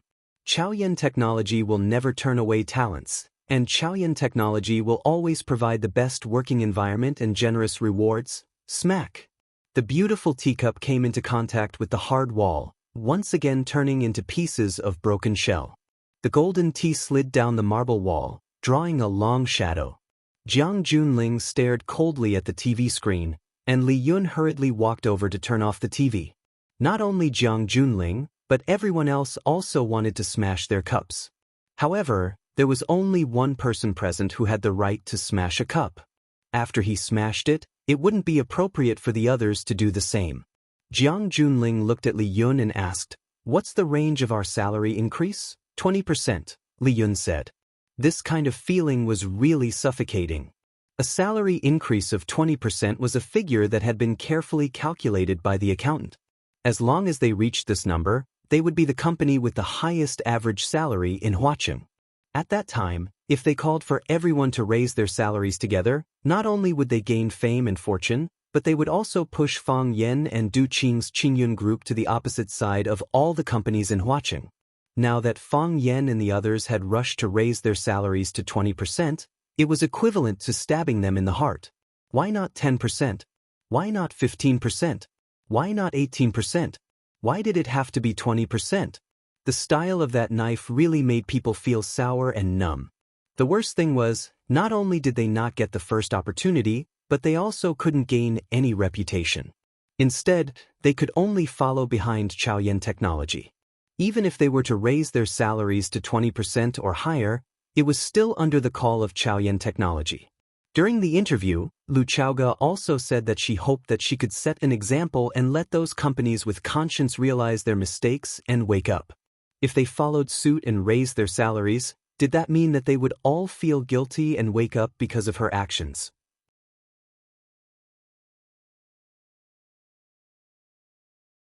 Chapter 5:32. Jiang Zhulu smiled sinisterly and said, "No wonder young master reminded us to settle the matter quickly. It seems like they were well prepared. This is a chain of attacks." Li Yun was in a bad mood as well. She had just finished negotiating with the workers' representatives. They were very satisfied with the solution and promised that they would not cause trouble for the company anymore. They had finally come up with a big move and were just waiting to kill the enemy in one move. What they didn't expect was that their opponents had already taken the initiative to use their ultimate move. The special effects were even cooler than theirs, and the moves were even more gorgeous than theirs. Tell me, who could they go to reason with? This is a chain of attacks. General Ling took the towel that Xianxia brought over and wiped the water stains on his hands. The murderous look on his face gradually disappeared, and he regained his radiant smile. He said softly, "When they were digging that pit, they had already predicted our reaction. When we counterattack, it is equivalent to jumping into the pit, and they start to dig the soil with shovels, burying us tightly." The workers had chosen to create trouble at such a critical moment. When Jiang Junling and the rest were busy filling the pit, Fang Yan and Lu Chaoga kicked them into the pit and started to fill it with soil. "These people are trying to kill us. Military orders, they are once again ahead of us. What do we do now?" Lan Ling asked angrily. In the past, they had always been the ones to bully others. They had never thought that there would be a day when someone would dare to bully them. This feeling of being led by the nose was really unbearable. "We have lost," Jiang Junling said honestly. "This time, no matter what we do, we have already lost. If we ignore it, we will not be able to answer to the workers. If we followed suit, the outside world would interpret it as us being inspired by Lu Zhaoga taking the lead in raising wages and feeling guilty towards the workers. That's why we did this. We will not be able to gain anything. Lu Chaoga has stolen our reputation and prestige, and no one will be grateful to us," Jiang Zhulu explained. "The woman you like is really powerful." Jiang Xianxia sneered. Ever since her father's death, she started to view Jiang Zhulu with hostility. She wouldn't let go of any opportunity that presented itself. Li Yun swept a sharp glance at her daughter and stepped out to smooth things over. "Xianxia, don't misunderstand the relationship between Zhu Lu and Lu Chaoga. They are only siblings, it's not what you think it is." Jiang Xianxia understood her mother's thoughts and lowered her head, not saying a word. Jiang Zhulu looked at Xianxia and smiled sympathetically. "Mom, don't blame Xianxia. Which woman wouldn't be jealous? Xianxia was jealous because she cared about me. If she didn't care about me, why would she mention me with another woman? At that time, I really should have been sad." Jiang Junling took a glance at Jiang Xianxia and said with a smile, "This younger sister of mine is a little petty. However, Zhu Lu, I have to warn you that you cannot let Xianxia down. If you dare to bully her, I will not let you off." Jiang Xianxia's heart was filled with sorrow. She was very clear that Jiang Junling was instructing Jiang Zhulu on the surface, but in reality, he was threatening her. When he asked Jiang Zhulu to treat her better, he was implying that he didn't want the two of them to have a conflict. Indeed, Jiang Zhulu understood and replied with a serious face, "Don't worry, eldest young master. I can't wait to dote on her and love her. How would I bear to bully her?" The group of people laughed out loud. Only Jiang Xianxia's heart was wet and she wanted to find a quiet place to cry her heart out. Li Yun stopped laughing and looked at Jiang Junling. "We are one step behind on the military order, but we still have to respond. At the very least, we have to fulfill the conditions that we promised the workers' representatives. Otherwise, they will think that they have been cheated and will do something even more drastic. By then, we won't be able to turn the situation around. Of course we have to fulfill the promise." Jiang Junling pondered and said, "It's just a matter of how far we have to go." Li Yun's heart skipped a beat. Could it be that Jiang Junling wasn't convinced and wanted to increase the stakes? If that was the case, they would have to spend an astronomical sum of money. This time, Li Yun's heart really ached a little. Of course, Li Yun wouldn't say anything against it. She knew Jiang Junling too well. This man was proud and arrogant. On the surface, he was respectful to everyone, but deep down he was extremely selfish. No one could change his mind once he decided on something. What's your opinion on the military order? Li Yun looked at Jiang Junling and asked. Jiang Junling's gaze met Jiang Zhuliu's for a short while, then it stopped on Lan Ling's face. He smiled and said, Uncle Lan, this concerns a few families. I can't make the decision alone. Everyone has to make a decision together. Lan Ling also knew Jiang Junling's character and knew that he would be the one to make the decision. However, he really liked the respectful attitude that Jiang Junling displayed. He waved his hand and said, Military order, we are all on the same side. You don't have to be so courteous with us. It's still up to you to make the decision. Don't worry, as long as I can do it, I will give my full support. If I can't do it, I will go back and ask my grandfather for support. Jiang Junling nodded and said, Since everyone trusts me, then I won't be courteous with everyone. I'll tell you my opinion first, and if you think it's inappropriate, you can bring it up. This isn't just empty words, everyone has to fork out the money together. This is a big matter. I can't make the decision alone, and I can't make the decision. Jiang Zhulu chuckled as he looked at Jiang Junling and said, Whatever eldest young master says, we'll do it. Do you think eldest young master will let us suffer losses? That's right. The Jiang family has a lot of assets. At most, they'll give us some compensation from other places. Lan Ling also agreed. Jiang Junling had the Jiang family behind him. Even if Jiang Junling squandered all of his assets in Huaqing, it would only be a superficial wound. He wouldn't even be able to touch his bones. The Jiang family would still be the prestigious Jiang family. Moreover, Jiang Zhulu was the one who voluntarily gave away the shares of Longtu Group in order to curry favor with the Jiang family. Even if Longtu Group collapsed, the person who lost the most was Jiang Zhulu. What did that have to do with Jiang Junling? We can't give too little compensation. We've already discussed the standard with the workers' representatives.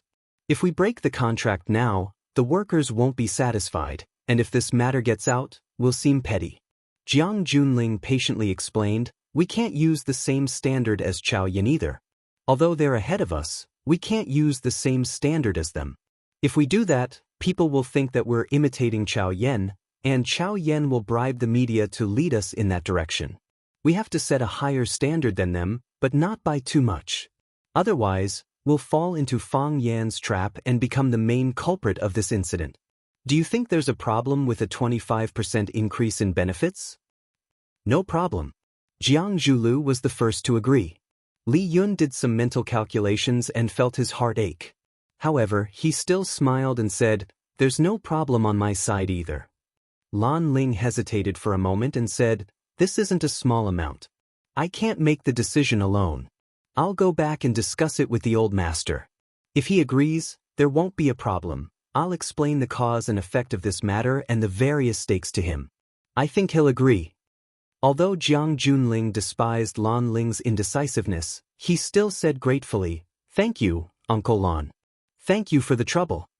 Lan Ling sighed and didn't speak anymore. Jiang Junling looked at Li Yun and said, Let's do it this way.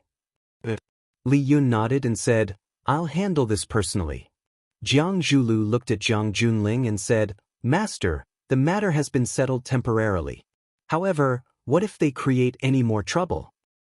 If I were Fang Yan, Jiang Junling took the teacup that Shangxin passed to him and said, I can still make 2 more moves. Seeing that everyone was looking at him in shock, Jiang Junling squinted his eyes and smiled. He said, Furthermore, based on my understanding of my old friend, he will definitely be able to think of these 2 moves and execute them. Li Yun panicked. She looked at Jiang Junling and said, Military orders, this isn't a joke. Since you know what Fang Yan is going to do next, shouldn't we take some precautions? We can't just passively take a beating and do nothing, right? Jiang Junling shook his head and said, We don't have to do anything and we can't do anything. If we are slow in the first move, we will be slow in every subsequent move. We have lost this round. Let's change to another battlefield and continue playing the game. Everyone looked at Jiang Junling thoughtfully. This proud man had once again admitted that he had lost. He had lost to the man who had beaten him repeatedly, Fang Yan. Furthermore, even though Jiang Junling had already thought of what Fang Yan was going to do next, he couldn't think of any way to deal with it. In that case, what exactly was Fang Yan going to do? There are some things that can't be done with human strength. Jiang Junling looked at everyone and explained, the more we get entangled in this, the more disadvantageous it will be for us. Why don't we cut the Gordian knot and end this battle quickly in exchange for a battlefield that is beneficial to us? You are right, young master. Jiang Zhulu agreed and said, doing something despite knowing that it is impossible to do is the true stupidity. This feeling, Jiang Junling smiled bitterly and said, is really uncomfortable. After the meeting ended, he bade farewell to Shangxin and the General Ling and walked out with his bag in hand. Jiang Zhulu walked over quickly and shouted, Shangxin, let's talk. Shangxin turned around and looked at Jiang Zhulu expressionlessly. Jiang Zhulu, what do we have to talk about? You are my wife, and I am your husband in name and in law. We have many things to talk about. Jiang Zhulu chuckled and said. Jiang Zhulu grabbed onto Shangxin's arm as she turned around to leave. Jiang Zhulu gave Shangxin a tight slap when she turned around to scold her. A resounding slap.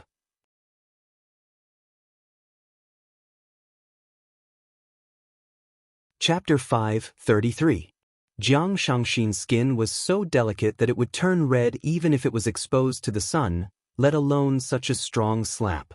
A clear and deep purplish-red palm print appeared on the right side of Jiang Shangxin's face. There was an area that was congested with blood, and it looked like the blood vessels there were about to burst. Jiang Shangxin was stunned. Jiang Zhulu actually dared to slap her? This man had been trying to please her from the beginning to satisfy her pride and selfishness. He had placed his status very low and treated her like a servant. He actually dared to slap her? Was she stupid? Or was that man crazy? Jiang Shangxin did not cry or scream. She did not even have the time to make a sound other than the crisp sound that came from her face. She could not accept this reality. Jiang Shangxin felt extremely unfamiliar and shocked when she saw the sinister smile on the man's face. The understanding that she had once thought was just a lie. Jiang Zhulu grabbed Shangxin's arm and casually pushed open the door to an office when he heard someone talking behind him. This was the office of Jiang Zhulio's secretary, Wang Lin. When she saw the boss dragging the lady boss in, and the lady boss's face with a ghastly palm print on it, Wang Min jumped up in a panic. She didn't say a word and quickly left. At this point, anything she said or did would be wrong. The smartest thing to do was to pretend that she did not see anything. Jiang Zhulu flung Shangxin's body and threw her onto the sofa in the guest room. Before Jiang Shangxin could get up, Jiang Zhulu had already pressed down on her. His lower body pressed against Jiang Shangxin's legs and abdomen, and his upper body was raised up high. Looking down at Jiang Shangxin's ferocious gaze, he asked with a smile, "Do you hate me?" Jiang Shangxin bit her lip tightly and said word by word, "You dare to hit me?" "So what if I hit you?" Jiang Zhulu asked. "Don't tell me that you still haven't realized it? Haven't you reflected on your current status? Should you put yourself in the right place? That's right, my status is very awkward and my situation is very difficult. I am only a loyal dog of the Jiang family. I have to do whatever they tell me to do. I have to bite whoever they tell me to bite. However, you should understand that as long as a loyal dog like me has any value to the Jiang family, they won't just kick me away. They will feed me dog food. You are my dog food." Jiang Zhulu. Jiang Shangxin gritted her teeth and shouted. "What? Blame me for speaking too harshly? But wasn't that the truth? If I scold you, they will pretend not to hear me. If I hit you, all they can do is reproach me. What can they do to me? Is this not the fate of yours and mine? Shangxin, you are a smart woman. You should be very clear that the bigger the commotion, the worse it will be for you. Do not be hostile to me, do not hate me, obey me, please me, serve me, that is what a wife ought to do.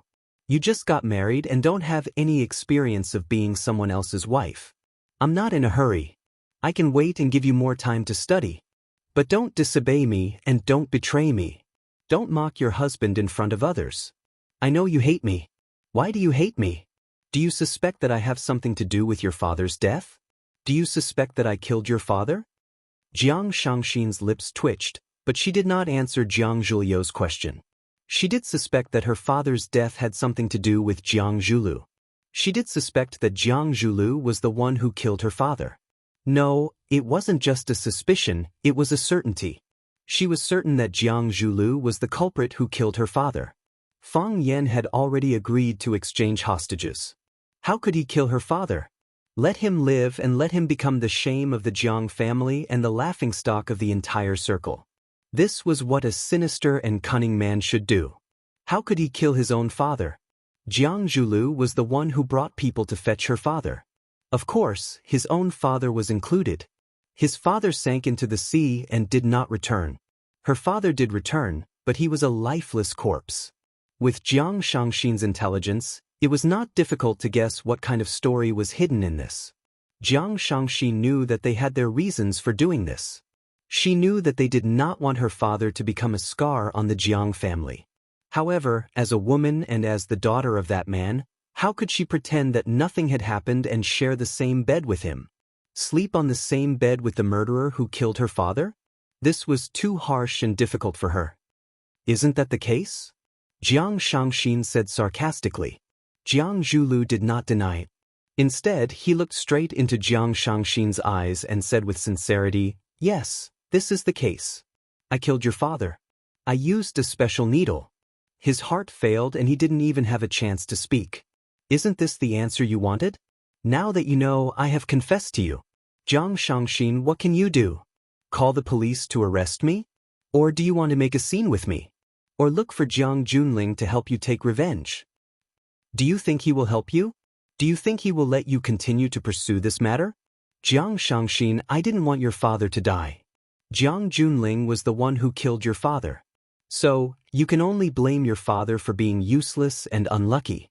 You can't blame anyone else. You said that my brother asked you to kill my father? This is impossible. My brother would never do such a thing. Jiang Zhulu looked at Jiang Shangxin's overly calm eyes and his emotions gradually became rational. He climbed up from Jiang Shangxin's body and said, "You have a recording?" Jiang Shangxin got up from the sofa and adjusted her clothes. She looked at Jiang Zhulu with disdain and said, "Why? Are you afraid?" Jiang Zhulu stared at Jiang Shangxin coldly and said, "Jiang Shangxin, what exactly do you want to do? What do you think?" Jiang Shangxin asked. "I know that you don't care about me. But, Jiang Shangxin, are you going to betray the Jiang family?" "Betray?" Jiang Shangxin stood up from the sofa and looked at Jiang Zhulu. "I am a member of the Jiang family. Why would I betray my own family? But, Jiang Zhulu, who do you think you are?" Jiang Shangxin walked in front of Jiang Zhulu and gave him a tight slap on his face. Then she walked away leisurely in her high heels.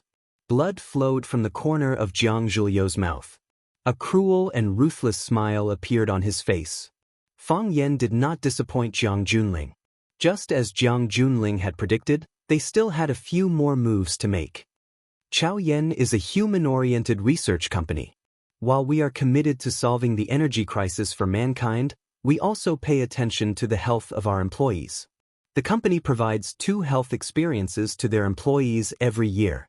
We also apply for associated experience cards for their immediate family members. As long as they have worked in Chaoyan technology for more than 2 years, they have the opportunity to apply for an associated experience card for their parents, wife, or children. They can enjoy the same experience services as the company's employees. Fu Mingli, the deputy director of Chaoyan Technology, said in an interview with the media, "We have launched a special reward program for outstanding talents in Chaoyan. If the children of foreign employees want to bring their children to Huacheng to study, we will provide the most convenient channel. We have already cooperated with the most outstanding private high school in Huacheng, Rosefinch Secondary. Any student who passes the assessment will be given priority admission. Lu Chaoge, the director of Chaoyan Technology, said while participating in a charity event. Chaoyan Technology, which had been developing rapidly in the past few years, suddenly became extremely high-profile. Even the queen of Chaoyan, Lu Chaoge, who was very reluctant to show her face in front of the media, frequently appeared in front of the cameras. They increased the welfare of their workers time and time again. They improved their social security and reward system so that their employees, as well as their parents and children, could benefit from it.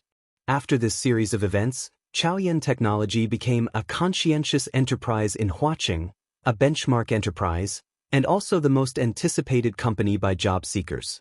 There was also a special topic by the media regarding the two completely different attitudes of Chaoyan Technology and Longtu Company. It was called, First-rate companies value talents, second-rate companies value profits. The article said, both are high-tech companies, but in order to save costs, Longtu Company made fraudulent contracts during the acquisition, causing countless retired workers to have no place to live or recover. This caused the vicious incident of employees surrounding the headquarters of Longtu Tower. On the other hand, Chaoyan Technology prepared for a rainy day and wholeheartedly served its employees. They thought of their employees and did what their employees wanted to do the most. When the two were compared, the difference was obvious. A whistling feather arrow hit the bullseye position on the target. Good arrow. You shot 10 arrows in a row, and each arrow hit the bullseye. Young master, your archery skills are getting better and better. Young master, give me a chain arrow. Li Guochang handed over a towel. General Xing took the towel and wiped his hands clean. He said, "Thank you, Guochang. We're brothers. You can do this kind of thing for me, but you don't have to do this kind of thing for me." Li Guochang smiled and said, "It's just convenient. I'm not trying to flatter you." "That's good. We're brothers. There's no need to play around." Li Guochang followed General Xing to the lounge and said, "I heard that the military order in Huaqing didn't go well." General Xing glanced at Li Guochang and said with a smile, "There's an old saying, the more daring a person is, the more productive the land is.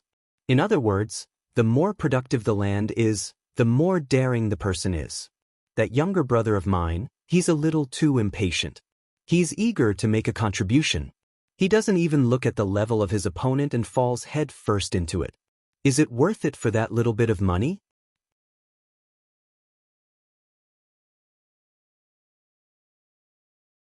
Chapter 5:34. This was the best shooting range in Yanjing, and General Xing and his group of young masters were the most distinguished guests here. As soon as the guests walked into the lounge, a service staff brought warm water and towels to wash their hands, and then a second group of service staff brought hot tea according to the guests' preferences, and a third group of service staff brought fruits and snacks. The service staff were all tall beauties wearing white cheongsams, and it was said that many of them were female students from the university town. Their qualifications were quite outstanding. Li Guochang picked up a strawberry with a fork and stuffed it into his mouth to moisten his throat, then looked at General Xing and said, "What? Young master doesn't like that Fang Yen? It's not that I don't like him, it's that I don't want to see him." General Xing held the hot tea and carefully sipped it, with a faint smile on his face. "That Fang Yen, he does have some ability. His mind is not weak, and his martial arts are not bad. It's not an exaggeration to say that he's an all-rounder. Otherwise, would that arrogant younger brother of mine have been repeatedly defeated in front of him? If Jiang Zhulu lost, then so be it. What kind of person is Qiang Long Tan? Just take our Yanjing city as an example. How many people can be more calculative than him? And the result? After provoking that kid, he mysteriously disappeared, and Jiang Zhulu had to pretend to be a filial son, and also had to think of a way to explain where his father went.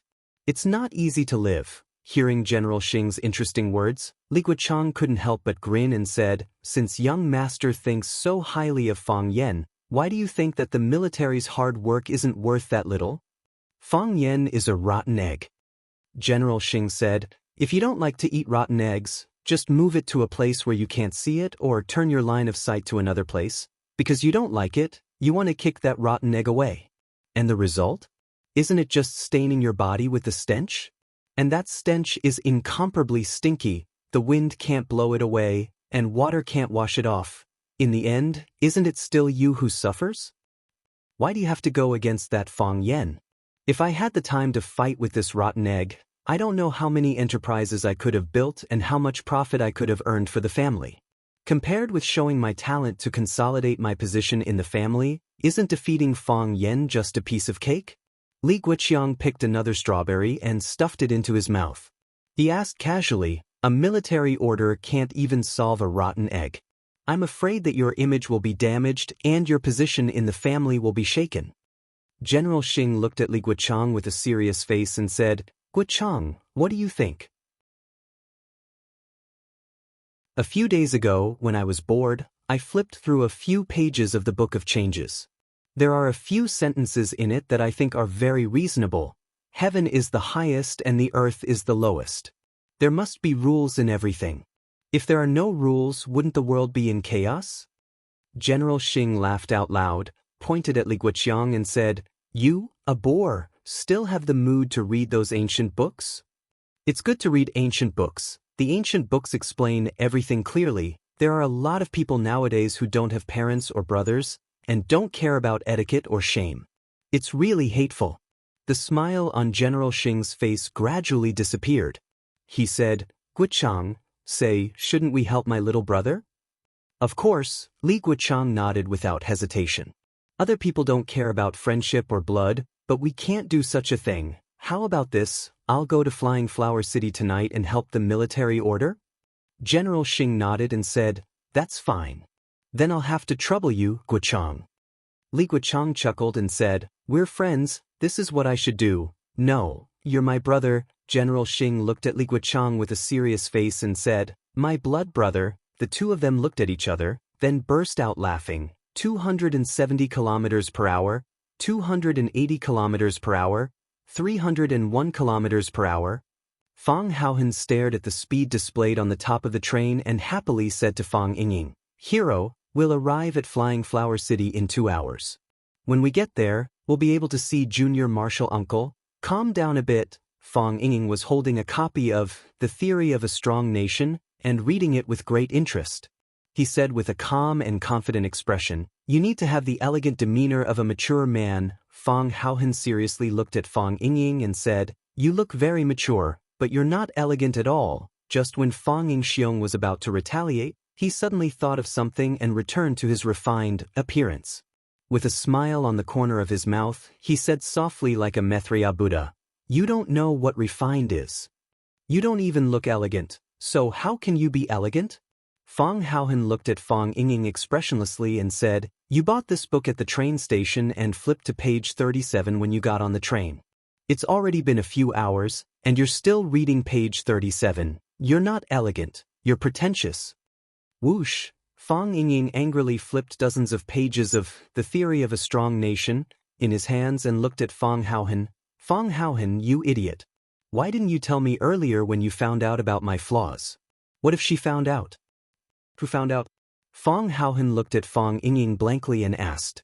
They were sitting in the business class compartment of the train, and there was no one they knew in the entire compartment.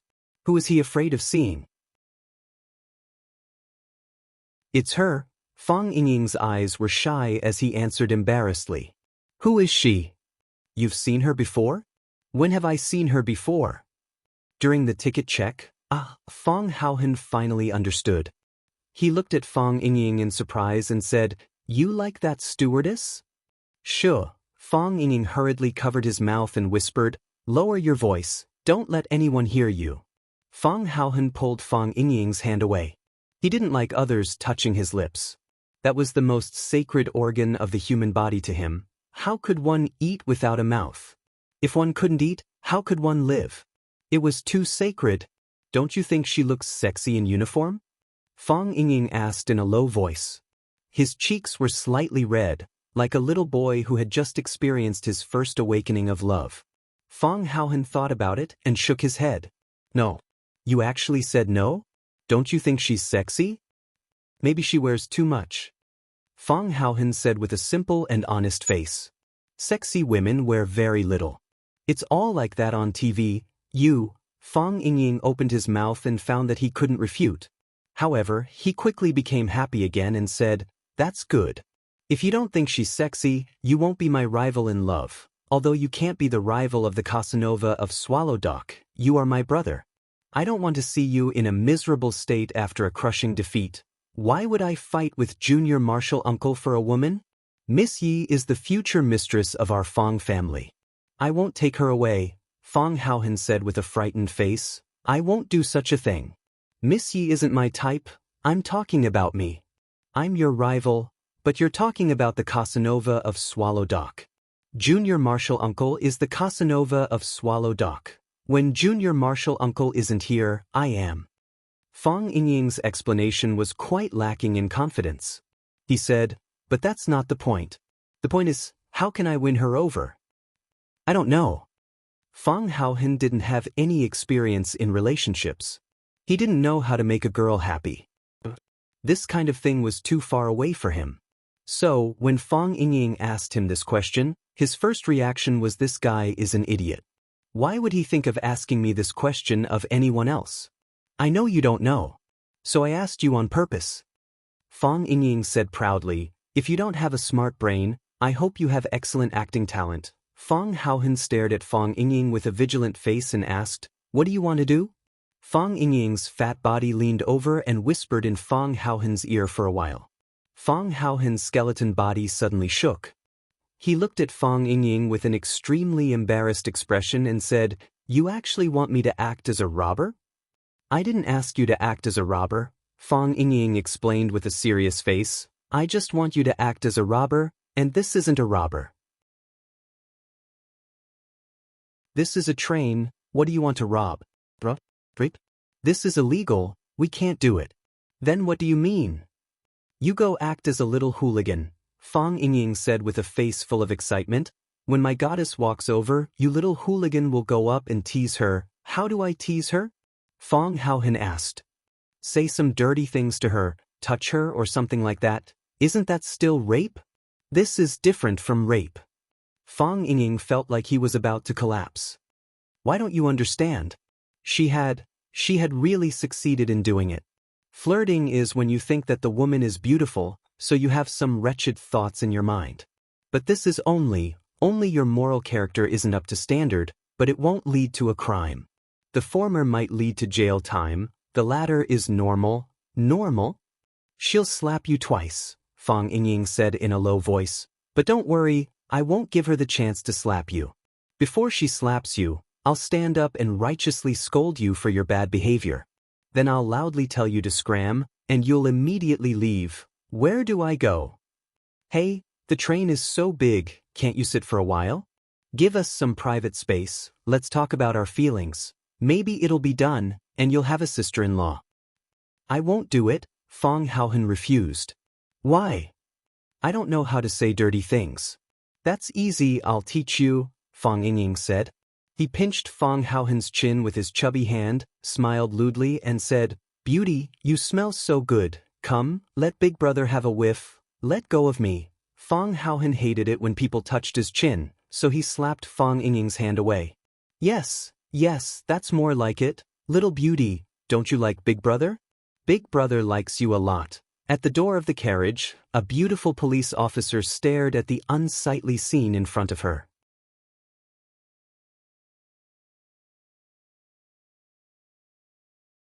Chapter 5:35. Fang Yingying had just gotten into the zone and didn't notice the strange gazes of others. He pinched Fang Haohan's chin with his chubby hand and said with a lewd smile, "Don't struggle, don't resist. The more you struggle, the happier I'll be. The more you resist, the more excited I'll be. I like little girls like you. Come, let me have a taste." As he spoke, Fang Yingying moved his chubby sausage mouth toward Fang Haohan's lips. Sun Li couldn't stand it anymore. She strode toward Fang Yingying, who was acting like a hooligan, and shouted angrily, "Hooligan, stop." It was like a basin of frozen water in the middle of winter, like a basin of boiling water in the middle of summer. This kind of feeling was too cruel, but it was also burning hot and peeling off his skin. Fang Yingying didn't expect that someone would keep staring at them, and it was the pretty policewoman that he had fallen in love with at first sight. Fang Xiong, who didn't have much experience in love, was dumbfounded when he saw her embarrassed and angry look on her face. She rushed over and looked like she wanted to beat him up. His body was stiff, the fat on his face was shaking, and his right hand was still pinching Fang Haohen's chin. He looked anxiously at the policewoman. He wanted to say something to explain, but his throat felt like it was stuffed with dough, and he couldn't say a word. Such a scene was too embarrassing. He wanted to explain, but he did not know where to start. Sun Li rushed in front of Fang Yingying because of her anger. After thinking about it, she took 2 steps back and kept a safe distance from Fang Yingying. She pointed at Fang Yingying and shouted, "Hooligan, let go of your dirty hands." "Let go?" "Yes, let go of his dirty hands." After Sun Li's reminder, Fang Yingying knew what he should do first. He let go of Fang Haohen's sharp chin and anxiously explained to Sun Li, "I'm not a hooligan. You are a hooligan." Sun Li was so angry that her body trembled. She looked at Fang Yingying with disdain and said, "Do you think I didn't see what you did just now? I don't discriminate against love between comrades, but if you force someone when they don't like you, it's a kind of hooligan behavior. Not only are you behaving like a hooligan, but you're also breaking the law." Fang Yingying glanced at Fang Haohen and said with a smile, "Police comrade, you misunderstood. Misunderstanding? I saw you groping someone with my own eyes, and you still dare to say that I misunderstood? Do you think I'm blind?" "Yes, I did touch him," Fang Yingying explained with a serious face. "But, police comrade, it's not what you think. He and I are friends, brothers. He's my brother, my biological brother. You're my brother," Fang Haohen said snappily. He hated it when people touched his chin. "You're Fang Yingying and I'm Fang Haohen. Isn't the hero always ranked before the hero? Why should I be older than you?" Yes. Fang Yingying nodded repeatedly. He pointed at Fang Haohen and said to the policewoman, "Police comrade, did you hear that? I'm Fang Yingying and he's Fang Haohen. I'm his brother and we're actors. We're international non-famous actors.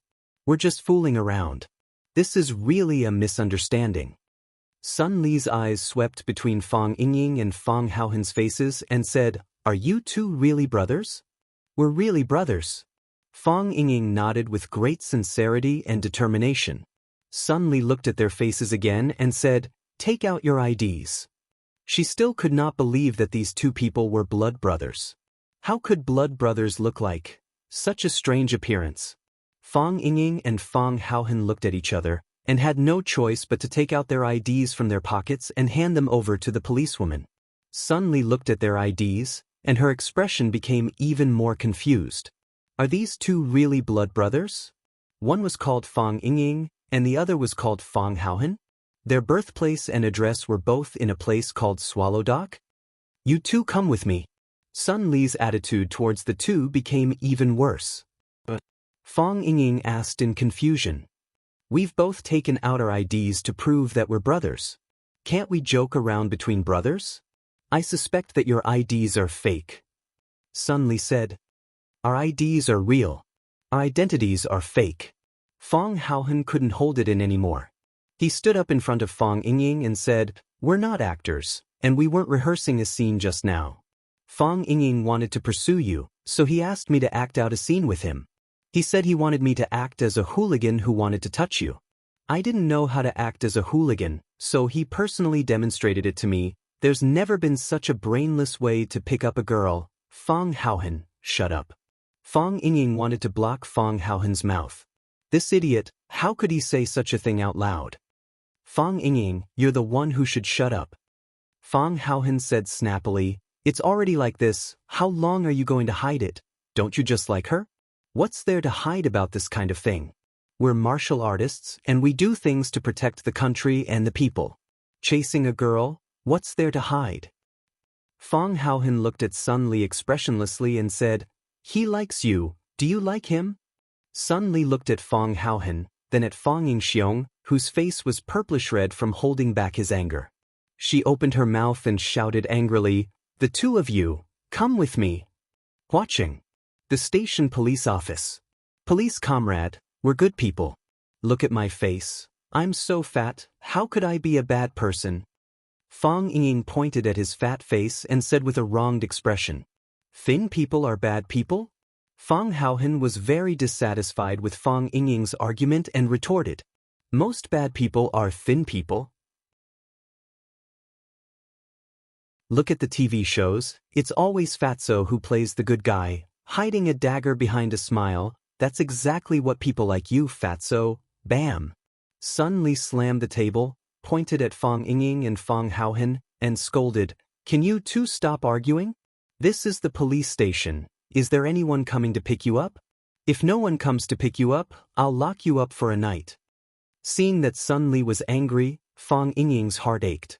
He kicked Fang Haohen and said, "Fang Haohen, can you not always go against me? A man should have a man's elegance. Don't you know that you're acting like a child that hasn't grown up yet?" Seeing that Fang Haohen wanted to retaliate again, Fang Ying quickly said, "Call Junior Marshal Uncle again and see where he is." When Fang Yen pushed open the door of the interrogation room, he happened to hear Fang Ying yelling for Fang Haohen to call him. Fang Yen stood at the door of the room and smiled guiltily at Sun Li. He said, "Sorry, I'm late. My two friends, did they do anything illegal?"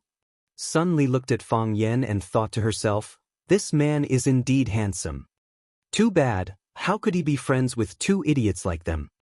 They didn't do anything illegal, it's just that Sun Li thought about it and didn't want to pursue their other responsibilities. Although these two fellows looked strange, they looked silly, so they weren't bad people. So she looked at Fang Yen and said, "Forget it, there's some misunderstanding. Come and sign here and take them back." "Thank you," Fang Yen said gratefully. Fang Yen signed the document that Sun Li handed over and nodded at her. He turned to look at Fang Ying and Fang Haohen and said, "Let's go." Fang Haohen stood up, walked in front of Fang Yen, and said respectfully, "Junior Marshal Uncle." Fang Ying looked at Sun Li reluctantly and said, "Miss, I'm fine now, right?" "You're fine," Sun Li said. "It's time to get off work. You're no longer a police officer and I'm no longer your suspect, right?" "That's right." Sun Li nodded. "What do you want to say?" "I mean, can you—" Fang Ying's fat face turned red again, like a heated braised pig head. "Can you give me your phone number?" Sun Li stared at him and said, "Why do you want my phone number?" "I think." Fang Ying hesitated for a few seconds and said, "I'm not a good person and I may often make mistakes. If I get your phone number, I can call the police directly when I make a mistake. That way, I can prevent my mistakes from becoming bigger and hurting innocent people." Fang Yen looked at Fang Ying in surprise. How did he come up with such a shameless reason? Why do I always have a very embarrassing feeling when I'm with them? I'm just a police officer, I know. Fang Ying nodded seriously. "I often take the bullet train." "The bullet train we met on, it's fine if there are hooligans causing trouble, but if there aren't hooligans causing trouble, I don't know how to find you." Sun Li didn't know whether to laugh or cry, and said, "Who prays for hooligans causing trouble? Besides, why are you looking for me?" "I like you." Fang Ying looked straight into Sun Li's eyes and said, "Do you like me?" Fang Ying followed up with another question. Sun Li shook her head and said, "No." Fang Ying's face was extremely embarrassed, and there was an emotion called sadness in his eyes.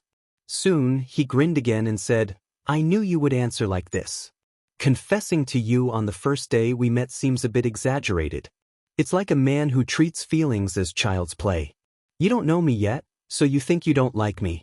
If you know me, you'll know that I'm not the kind of playboy who only has a good appearance." Fang Ying reached out to hold Sun Li's hand, but Sun Li avoided it. Fang Ying clicked his tongue with some regret and said, "If I can only say this to one woman in my life, I hope that the recipient is you. I like you. By the way, girl, what's your name?"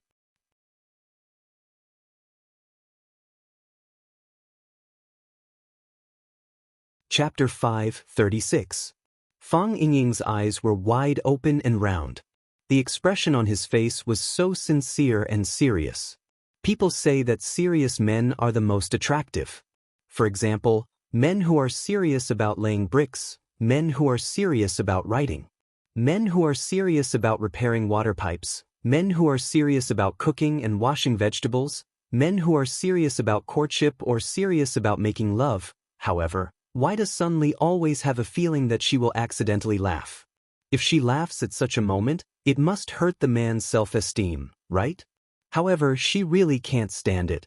She felt that Fang Yingying at this time was like a serious and cute Garfield. Thinking of Garfield's appearance, Sun Li couldn't hold it anymore. Pooh! She sprayed out the tea in her mouth and it splashed on Garfield's cute face. I'm sorry. Sun Li quickly took out a tissue to wipe Fang Yingying's face. Fang Yingying still maintained his original posture and let Sun Li wipe his face with the tissue. He said, "Do you promise me? I'll take this sip of tea as a token of love from you." Sun Li threw away the tissue in her hand and said angrily, "Why are you so thick-skinned? Spitting out a mouthful of tea is a token of love. Spitting on your face, does it mean that we have a French kiss? Because I like you. If other women treat me like this, I would have already spat back." Fang Yingying's face was covered with clear water stains. He looked at Sun Li firmly and said, "Girl, you haven't told me your name yet." Sun Li. Sun Li hesitated and replied, "Sun Li. A good woman is afraid of a pestering man." Under Fang Yingying's pestering, the policewoman finally said her name. Sun Li. Fang Yingying wrote down the name seriously and said, "You look good and have a nice name. No wonder I liked you so much when I saw you." I introduced myself in the car, but it wasn't a formal occasion. My name is Fang Yingying. Fang Yingying looked at Sun Li and said, "A square is a square place, and a hero is a hero who saves a beauty." "Okay, I'll remember it." Sun Li waved her hand and said, "You guys go back quickly, I'm going to get off work." "I'll be back," Fang Yingying said. "Goodbye," Fang Yan said with a smile. According to the rules in the sect, he was a generation older than Fang Yingying and Fang Haohen. Fang Yingying and Fang Haohen had always called him junior martial uncle. However, in his heart, he treated these two guys who were the same age as him as his own brothers. Su Wan also treated them as her own sons. According to the rules of normal people, Fang Yingying and Fang Haohen should be married and have children at their age. However, the reality was that the two of them hadn't even been in a normal relationship. He was really afraid that as time passed, the two of them would become more and more pleasing to the eye and get together. That would be a big deal. His mother, Su Wan, would definitely go crazy. Now seeing Fang Yingying take the initiative to attack a girl, Fang Yan was sincerely happy for him. If possible, he also hoped that the two of them could be together. Sun Li was beautiful, and her character was also very wild, which could suppress Fang Yingying's disease of being a slut. Look at him, didn't he find Yu Ro as his girlfriend? What am I talking about? Goodbye. Sun Li stood up. She didn't know why, but she always felt a little strained when facing Fang Yan. It was like there was something invisible covering the top of her head, making it difficult for her to breathe, and even the movement of getting up was a little stiff. Is this nervousness? But why am I nervous? Even when facing the leader of their branch office, I didn't feel so nervous. Fang Yan patted Fang Yingying's shoulder, looked at Sun Li and said, "He is my brother." "I know." Sun Li nodded. "He is a good man," Fang Yan said seriously. Sun Li understood the weight of Fang Yan's words. After thinking for a long time, she nodded and said, "I know." Fang Yan smiled and said, "Goodbye." "Goodbye." Fang Yan's car was parked in the yard. Fang Yingying saw the BMW and said, "Yo, junior martial uncle bought a car. Principal Lu's car. She doesn't need it for the time being, so I borrowed it." Fang Yan said and walked to the driver's seat. Fang Yingying and Fang Haohen's eyes looked at each other vaguely. Fang Yingying walked over and opened the door of the passenger seat. He sat down and asked, "Junior martial uncle, where are we staying this time?" "Staying with me," Fang Yan said. "Of course we are staying with junior martial uncle. We still have to take care of junior martial uncle's food and clothing," Fang Yingying said shamelessly. "By the way, are we going back to school? Are we still staying in the small courtyard where we lived before? To be honest, that courtyard is really good. I have feelings for living there." "No," Fang Yan said. "In Plum Garden." Plum Garden was the villa community where Lu Chaoge lived now. Fang Yingying and Fang Haohen were also going to live with them. It's not appropriate, is it? Fang Yingying said embarrassedly. I heard that Junior Marshal Uncle and Principal Lu live together. Will we disturb you if we go there? Fang Yan drove without looking sideways. He was afraid that if he saw Fang Yingying's current appearance, he would beat him up. He said aloud, You must live in Plum Garden. You have to go there. Fang Yan was too familiar with the thoughts of these two guys. They were nominally his martial nephews, but in fact, they were more inclined to be Gentle's undercover agents. They kept saying that they were going to live in Rosefinch's courtyard, but in fact, they wanted to test the relationship between him and Lu Chaoge. If he was stupid and really let them live in Rosefinch's courtyard, Yi Gentle would probably be furious. What shameful thing did I do with Lu Chaoge? Why did she kick Fang Yingying and Fang Haohen away? Fang Haohen sat in the back seat, took out his cell phone from his pocket, and secretly sent a message. There were only 2 words in the message, Plum Garden. Fang Yan had long been accustomed to the betrayal of these two guys. He asked, Why did you two come by train? Isn't it faster by plane? And you had a conflict with the police? With a sad face, Fang Yingying said, Some time ago, Yanjing held a world boxing competition. The Thai boxing champion, Ha Chai, was arrogant and domineering. He said that he would beat all the masters in Wuxia and show us the power of Muay Thai. Ha Chai took a plane to Yanjing to participate in the competition, but the plane crashed in Malaysia. So what if he is good at Kung Fu? Isn't there only a dead end for him? A martial arts senior once said that I should keep everything under control, so I only take the train. If there is something wrong with the train, we can jump out of the train. What if there is something wrong with the plane? Can we jump out of the train? It's too dangerous. It's not in line with the style of us martial arts practitioners who seek perfection and stability. We took the train. Fang Haohen said in the back seat. If the train breaks down, Fang Ying turned back angrily and said, Fang Haohen, shut your crow's mouth. I haven't settled the matter of you betraying me on the train. If I didn't tell the truth, you would have been locked up in the police station for hooliganism. Fang Haohen retorted. When Fang Yan took Fang Yingying and Fang Haohen back, Lu Chaoge had already prepared a large table full of food. The injury on Lu Chaoge's palm was almost healed. During this time, she often cooked, but Fang Yingying and Fang Haohen felt flattered. The director of Rosefinch Secondary, the chairman of Chaoyan Technology, was a goddess in their hearts. Now, she personally cooked such a large table of delicious food for the two brothers. Although they hadn't eaten it yet, they felt that the food was very delicious at first glance. Lu Chaoge wore a set of white casual clothes with an apron around her neck. She wiped her hands with a handkerchief and smiled at Fang Yingying and Fang Haohen. Are you hungry? The room has been prepared for you. You can go upstairs to take a shower and change your clothes before going downstairs to eat. Thank you, Principal Lu. Fang Yingying said gratefully. Don't call me Principal Lu. Lu Chaoge said. If you don't mind, just call me Sister Lu. Thank you, Sister Lu. Fang Yingying immediately changed the way he addressed her. Fang Yan took Fang Yingying and Fang Haohen upstairs. Fang Haohen whispered to Fang Yingying, She told us to call her Sister Lu. Why are you calling her Sister Lu? Don't you think I'll look cuter if I add one more word? Fang Yingying asked. Fang Yan's footsteps slipped, and he almost missed a step and fell flat on his face. This Fang Yingying, now he knew how to act cute? Fang Yan took Fang Yingying to the westernmost room on the second floor. He pushed open the door and said to Fang Yingying, Hero, this is your room. Chaoge knew you were coming, so she prepared the room in advance. The bedsheets and bedding are all new. There are also some clothes and pajamas prepared for you in the wardrobe.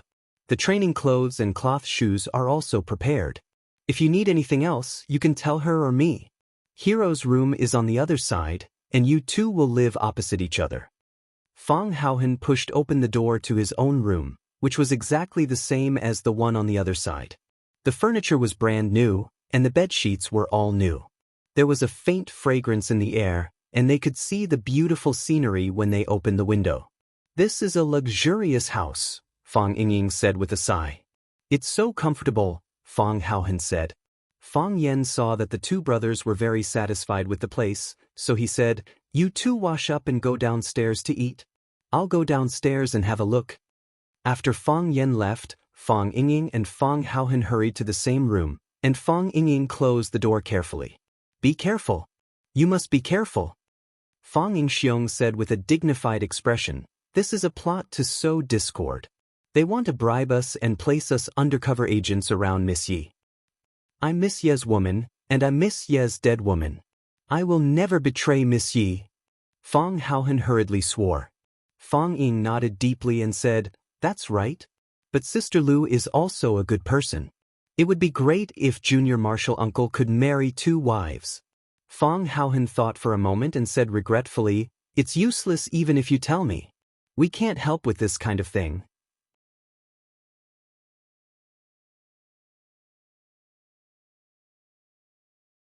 Chapter 537. Whether it was Yi Rou, Lu Chaoge, or Qin Yitan who was also in Yanjing, they were all outstanding women of the present age. No matter who they entrusted their lives to, that man would be the most envied person in the world. However, things became complicated when these women gathered around Fang Yen at the same time. At least, Fang Yingying and Fang Haohen felt it was very troublesome to deal with this kind of thing. Think about it. If Lu Chaoge, Yi Rou, and Qin Yitan all fell in love with one of them at the same time, how terrible it would be. I can't help him either. Fang Yingying shook his head and sighed. It's not that we don't want to share the burden of Junior Martial Uncle, but this kind of thing, the key is his own determination. If he likes it, we like it. If they don't like it, we can't like it either. Fang Haohen said. Because they won't like us either. That's hard to say. Fang Yingying had always been very confident about his charm. Women nowadays like ambiguous men. Look at me. Am I ambiguous? Women like dubious men. They don't like hugging a stove. You're a big stove. You will roast people alive. Fang Haohen, do you want to fight? No. Fang Haohen turned around and went back to his room. Fang Yingxiong was very angry. He took off all his clothes and rushed into the bathroom. Stroking his round belly, he looked at himself in the mirror and said, "Why isn't this a flirting man? How come I am not an ambiguous man? Which girl doesn't feel warm holding such a big pile of meat?" Fang Yingying and Fang Haohen took a shower and went downstairs. Fang Yen and Lu Chaoge were already waiting for them in the living room for dinner. Fang Yen purposely went out and called Qin Ying in. Qin Ying followed the rules and was unwilling to enter the house. Fang Yen smiled and said that if Qin Ying did not come in, he would not be able to secretly learn his martial arts in the future. Qin Ying was very anxious. He had been learning from Fang Yen for a period of time and discovered that some of Fang Yen's methods were very effective. He did not focus on punches and kicks, but on the depth and ingenuity of his strength. However, when the two of them exchanged blows, he didn't have the strength to resist Fang Yen at all. He always had a sullen feeling of being suppressed. He knew that Fang Yen was playing at a higher level than him and was greedily absorbing the knowledge. If Fang Yen really refused to let him practice martial arts with him in the morning, where else could he find such a good teacher? Isn't it just a meal? Qin Ying said with a flushed face. Even if I have to eat a bowl of sh*t, I'll accept it. Seeing Qin Ying's heroic appearance, Fang Yen thought of asking Fang Yingying to have a good talk with him when he woke up the next morning. It had been a while since he had seen a hero. He wanted to see if these two brats' martial arts had improved and if they were slacking off when they were at Swallow Dock. Fang Yen opened a bottle of Maotai and filled the glasses in front of them. Then he raised his own glass and looked at everyone present. He said, "I haven't drunk for a while. First, there's nothing worth drinking. Second, I don't have the mood to drink. Today is to welcome the heroes and also to express my gratitude to Qin Ying for his hard work these few years. Let me give you a toast." After Fang Yen finished speaking, he drank the wine in his glass in one gulp. "I just did what I should do." After Qin Ying finished speaking, he drank the wine in his glass in one gulp. Fang Ying and Fang Haohen raised their glasses and said, "To Junior Martial Uncle? There's no reason. You're our junior martial uncle, after all. After that, they drank the wine in their glasses as well. Fang Yan poured himself another glass of wine, then said to Lu Xiaoge, "Here's to Xiaoge. It's so nice to have you." Fang Yan didn't say thank you, for that sounded too frivolous and distant. If someone gave you a pound of apples, you had to say thank you. If someone gave you a carton of milk, you had to say thank you. If someone said something auspicious, you had to say thank you. If someone gave you directions, you had to say thank you. How could thank you express Fang Yan's affection and gratitude for Lu Xiaoge? It was so nice to have you. Those words carried a lot of weight. In this world, who couldn't live without each other? Who couldn't live without each other? One had to go through a lot of people in life, and most of them would just brush past each other. Only one or two people would make you thank God and thank fate for letting you meet each other. Those people were the most precious treasures of your life. I just did what I wanted to do. Lu Xiaoge looked at Fang Yan and said. He raised his glass and clinked it with Fang Yan. Then he drank up the white wine as well. She understood what he was going to say. She understood what he wasn't going to say. Fang Yan drank 2 glasses in a row before he put down his glass and said with a smile, "Let's all try Principal Lu's cooking." "Chances like this don't come often," Qining said with a smile. "I'm going to have a good taste. I'll have to eat more today." Fang Yingying and Fang Haohan couldn't stop praising Lu Xiaoge's cooking. Their flattery made Fang Yan want to kill them. The 5 of them drank 3 bottles of Maoai. Qin Ying went out to patrol after he finished drinking. He seemed to be fine. Lu Xiaoge was a little drunk. She said goodbye to everyone and went upstairs to rest. Fang Yingying and Fang Haohan were here, so Fang Yan didn't have to do the dishes himself. Fang Haohan went to do the dishes, and Fang Yingying went to make some tea. The 3 of them sat in the courtyard on the balcony and chatted while drinking tea.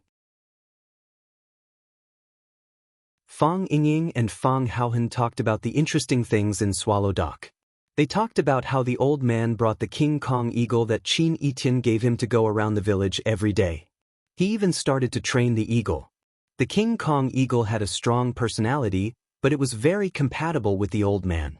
The 2 of them had established a basic communication method.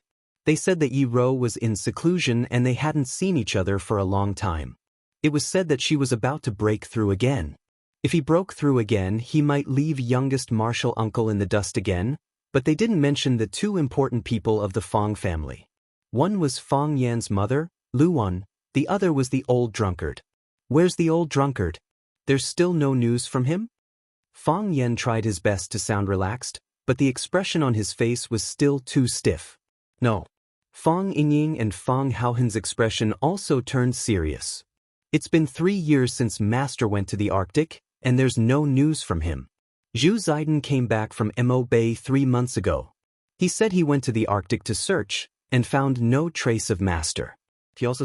What else? He also said that the Arctic is not suitable for humans to live in. Fang Yan's heart became heavier.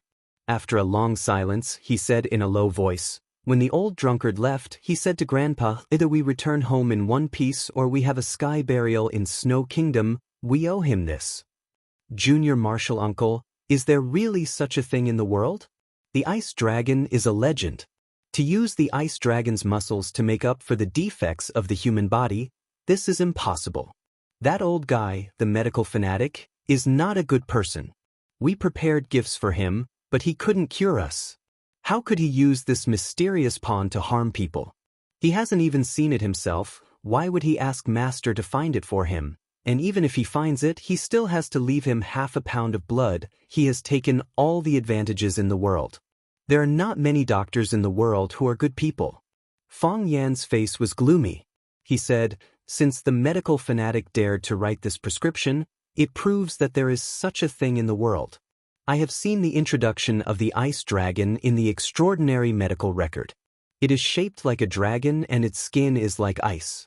The book said that the blood of the ice dragon is extremely hot and can even burn the air. Hot blood can cure all diseases, cold blood can prolong life. But it did not say that the meridians of the ice dragon can make up for the broken meridians. More importantly, the ice dragon is rare in the world and can only be obtained by those who are fated. In the land of extreme cold, there is no human habitation and no plants grow. Except for those animals that can withstand the cold, there is almost no life. It is not easy to survive there, let alone to find an ice dragon that can fuse with the ice and snow in the vast sea of snow. The old drunkard was not the old drunkard at his peak. He only had moves but no energy to support them. At this time, the old drunkard was not even a match for Fang Yen. He went to that place alone with his spear. Not to mention finding the ice dragon, it was unknown whether he could come back alive. But no one opposed the old drunkard's choice, and no one stopped the old drunkard's footsteps. Because everyone knew that since the old drunkard said he would definitely go. No one could persuade him, no one could stop him. Unless he died. The old drunkard's surname was Mo, but he was a member of the Fang family. Fang Hui's legs were crippled, and Fang Yixing died tragically at the entrance of Swallow Dock. Although his 3 uncles were talented, they could not bear the heavy responsibility. Other than the young Fang Yen, the Fang family had no one to support them. At this time, someone had to stand up. Someone had to wipe the Fang family's name, someone had to shoulder the burden of the Fang family, someone had to protect the old, the young, the sick and the disabled from the wind and rain, as well as the murderous intent that could come at any time. He stood up, and stood side by side with Fang Yen. At this time, Fang Yen was in a difficult situation, and it was too hard.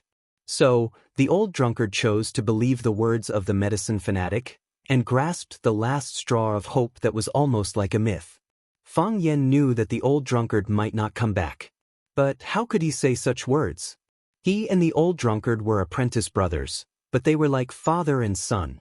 His Tai Chi foundation was taught by the old drunkard, his Fang plum blossom steps was taught by the old drunkard, and his Tai Chi palm, Tai Chi finger and Tai Chi 13 forms were all taught by the old drunkard. Many people said that he was a genius of Tai Chi, to be able to understand the heart of Tai Chi at such a young age, but who knew how much enlightenment the old drunkard had given him? A famous teacher produces a brilliant disciple. Without a famous teacher, how could there be a brilliant disciple like him? Fang Yixing died in battle, and Fang Yen felt extremely guilty. Because for so many years, their relationship as father and son wasn't harmonious, and was even a little indifferent. But Fang Yen and the old drunkard talked about everything, drinking, training and commenting on the heroes of the world. When the two of them were together, they were more like father and son. Fang Yen had lost his father, Fang Yixing. Could it be that he was going to lose another important man in his life, the old drunkard? How tragic would such a fate be?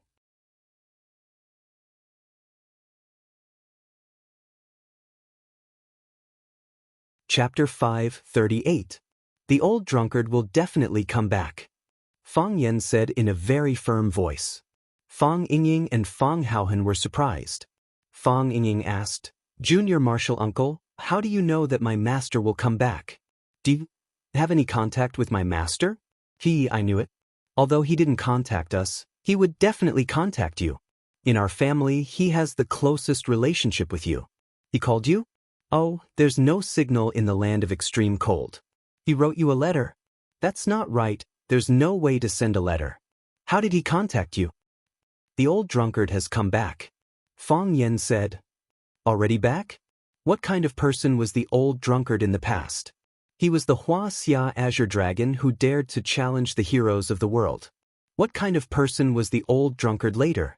He was a decadent and degenerate countryman who loved alcohol as his life. At that time, the old drunkard was long gone. His heart was dead. A hero with a white head, a beauty in her twilight years, this was more tragic than death. At that time, the old drunkard lived a life worse than death. Otherwise, he wouldn't have used alcohol as food to numb himself every day. The longer he slept, the less he thought.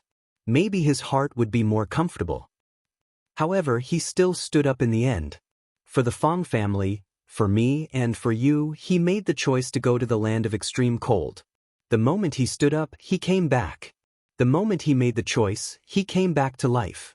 No matter what the final outcome is, he is no longer the old drunkard. He is still the indomitable Wuxia Azure Dragon in our hearts. Don't underestimate the enemy. The person is not even afraid of death, What else is there to be afraid of? So what if it's the land of extreme cold? So what if it's the invisible ice dragon? He will definitely drink the dragon's blood, take out the dragon's tendons, cleanse the marrow and repair the meridians, and return as the king. Fang Yingying looked at Fang Yen with red eyes, wiped his nose and said, Junior martial uncle, when master comes back, you must beat that Huaxia dragon got up, and Jiang Junling, he also bullied us. Fang Haohan gritted his teeth and said, there's also Jiang Zhulu. He and junior martial uncle are fighting over a woman. There's also Bai Xiao. I feel like beating him up every time I see him. And Zhang Beinian, last time he looked at me sideways. There's also Li Xiaoying. He said that eating glass is an illness and needs to be treated properly. Li Xiaoying even asked me to lose weight. How am I fat? So what if I'm fat? Wearing their clothes and eating their rice? Fang Yingying and Fang Haohan discussed enthusiastically, like children who were left behind to be bullied. They memorized all the names of their enemies and waited for the adults at home to come back so that they could take revenge. However, after being joked around by the two of them, everyone's depressed mood suddenly became a lot more relaxed, as if the old drunkard was really going to return soon. Not only did they look forward to the old drunkard's return, but they also planned what the old drunkard was going to do when he came back. Beat people, beat people, beat people again. Their schedule was very full. How's my mother's health? Fang Yen asked aloud. When he was away from home, Fang Yen was most worried about his mother, Lu Wan's health. During the 3 years of mourning in Swallow Dock, Lu Wan's performance was far stronger than Fang Yan's. Ever since she sent Fang Yixing away, she returned to her previous state of life.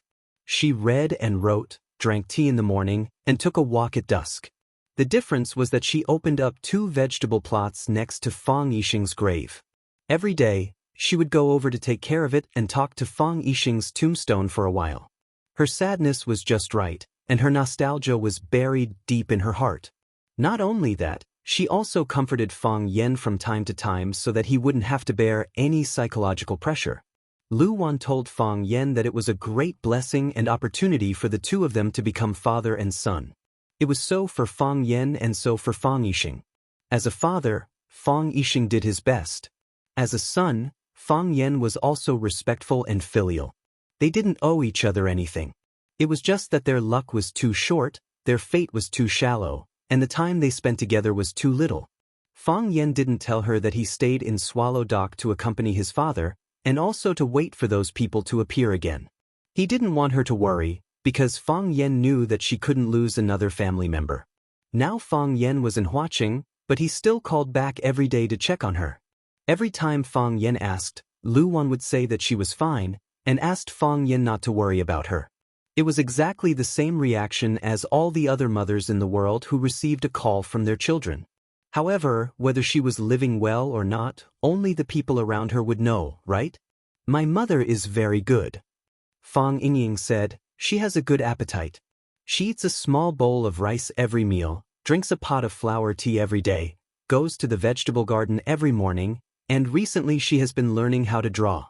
She doesn't use her own study now, but the previous study of the master of the family. Fang Yen nodded and said, she told me to use it if I like it. There are too many traces in the study, and it's good to recall them when you have nothing to do. I'm not afraid of being hurt, but I'm afraid of feeling lonely and helpless. Miss Yi used to drink a pot of flower tea with my mother every day, but recently she didn't go to the study because she was in seclusion.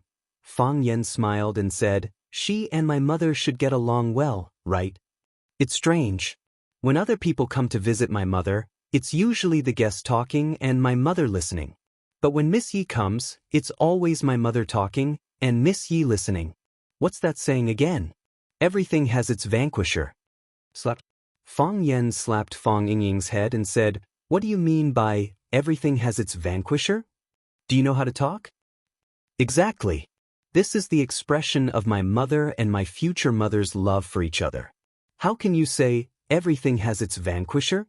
Fang Haohan added sharply. That's my mother's love for my future mother. Fang Yingying touched his head with a face full of grievance. After a period of rest, the wound on Lu Chaoga's palm had healed, and the knife mark on her neck had completely disappeared. The golden chrysalis muscle-nourishing powder developed by Qin Luo, the medical king of the generation, was indeed extraordinary. Lu Chaoga began to take care of the affairs of Chaoyan Technology Group again. In other words, when Fang Yan and Du Qing joined forces to launch a counterattack against Jiang Junling, she had already stood up and become the sharp knife that pierced their hearts. After breakfast, Lu Chaoga was going to take Fang Yingying and Fang Haohan to work at Chaoyan Technology. Fang Yan transferred Fang Yingying and Fang Haohan out of Swallow Dock to protect the safety of Lu Chaoga and Du Qing. Fang Yan knew that Jiang Junling was guarding Huaqing, and both sides were deploying troops and making strange moves. Lu Chaoga was protected by the experts sent by the Qin family, but in Fang Yan's opinion, the defensive strength was still a little too weak. If the people who kidnapped Lu Chaoga last time weren't Qiang Longtan and Jiang Fengxing, but Jiang Junling personally. With the strength of the strange people around him, it would be very difficult for him to rescue Lu Chaoga. Fang Yan was also worried about Du Qing. Du Qing was the underground king of Huaqing, and logically speaking, there was no need to worry about his safety. However, Qing Hong had just experienced an internal conflict, and Jiang Junling was even more afraid of Du Qing, the local tyrant, and hated him to the bone. If he wanted to first get rid of this important general in front of Fang Yan, it would be very difficult for Du Qing to escape. Fang Yan planned to arrange for Fang Yingying and Fang Haohan to stay by Lu Chaoga and Du Qing's side respectively. If they were to keep an eye on her, it should be good for her to protect herself. Last night, Fang Yan had already told the heroes about his arrangements, so Fang Yingying and Fang Haohan tried to please Lu Chaoga in every possible way since early in the morning. They all hoped to stay by Lu Chaoga's side. Who wouldn't want to work by the side of a beauty? Moreover, it was a beauty that he was more familiar with. Sister Lu, no matter what, I'm going to stay by your side. I, Fang Yingying, don't have any other abilities, but I do have a body full of fat. If you encounter danger, this body of fat will always be in front of you. It can't be pierced by knives and it can't be broken by bullets. I'll guarantee Sister Lu's safety. Fang Ying patted his chest hard and said with a serious expression, "You don't have any other abilities, but you're good at bragging." Fang Haohan immediately ridiculed him from the side. So what if I have a body full of fat? Other than moving slower, what else can it do? You still have the face to say that your fat can't be pierced by knives or bullets. Let me stab you with a knife and see? Let me try shooting you? Fang Haohan, other than eating glass, what else can you do? Do you know that this illness of yours will ruin big things? Sister Lu often has to go to some important events and often meet some important people. They are talking about business worth tens of billions, and you pick up a glass cup and eat it noisily. Those who know you will know that you're sick and need to be treated. Those who don't know you will think that you're crazy. Miss Lu needs an ace bodyguard with a good image and temperament, like me and Qining. If you go, you'll bring down Miss Lu's status. Du Qing is more suitable for you. He's the boss of a gang. When he's negotiating with people, you can pick up a beer bottle and eat it noisily. Don't you look majestic and prestigious? Who would dare to object to his conditions? Fang Yan glanced at Lu Chaoga and said, "What's the name of Du Qing's daughter?" "I think she's called Liya." Lu Chaoga immediately understood Fang Yan's meaning and said, "She's young, beautiful, and has outstanding abilities. She's the future successor of Green Cloud Group. Last time, Boss Du said that he wanted me to help her find a young and talented man to be her son-in-law. Yesterday, he even called me to urge me to ask if I found a suitable candidate. For such an important matter, how can I find a suitable candidate in such a short time?" "Liya?" Fang Yingying and Fang Haohan's eyes immediately lit up. "There should be information about her on the internet. You can search for it," Fang Yan said. Fang Yingying and Fang Haohan quickly took out their phones to search. When they saw Liya's photo, their eyes were about to spit fire. Fang Yingying beat his chest hard and said, "Sis, look. A young and talented man is right in front of you. There's no need to look, I'm the right person." Plop. Fang Haohan directly knelt in front of Lu Chaoga. When he raised his head, Fang Haohan's eyes were already filled with tears. I didn't have parents since I was young. Fortunately, Master picked us up from the outside. Otherwise, I would have definitely gone astray and become a hooligan who would harm society. My body is sick, and I have to eat glass for no reason. I'm ugly, I'm not even as good as Fang Yingying. Fang Yingying grinned. Fang Haohen rarely took the initiative to praise himself. As he laughed, his expression froze. He shouted at Fang Haohen, Fang Haohen, what do you mean by you're not even as ugly as me? Fang Haohen hugged Lu Chaoga's calf and said, I'm already so old, but I've never been in love. Other than you, no girl has ever smiled at me. Fang Yingying has a female police officer. He is a man who is loyal to his feelings and will not change easily. But where is my love? Sis, I want to fall in love.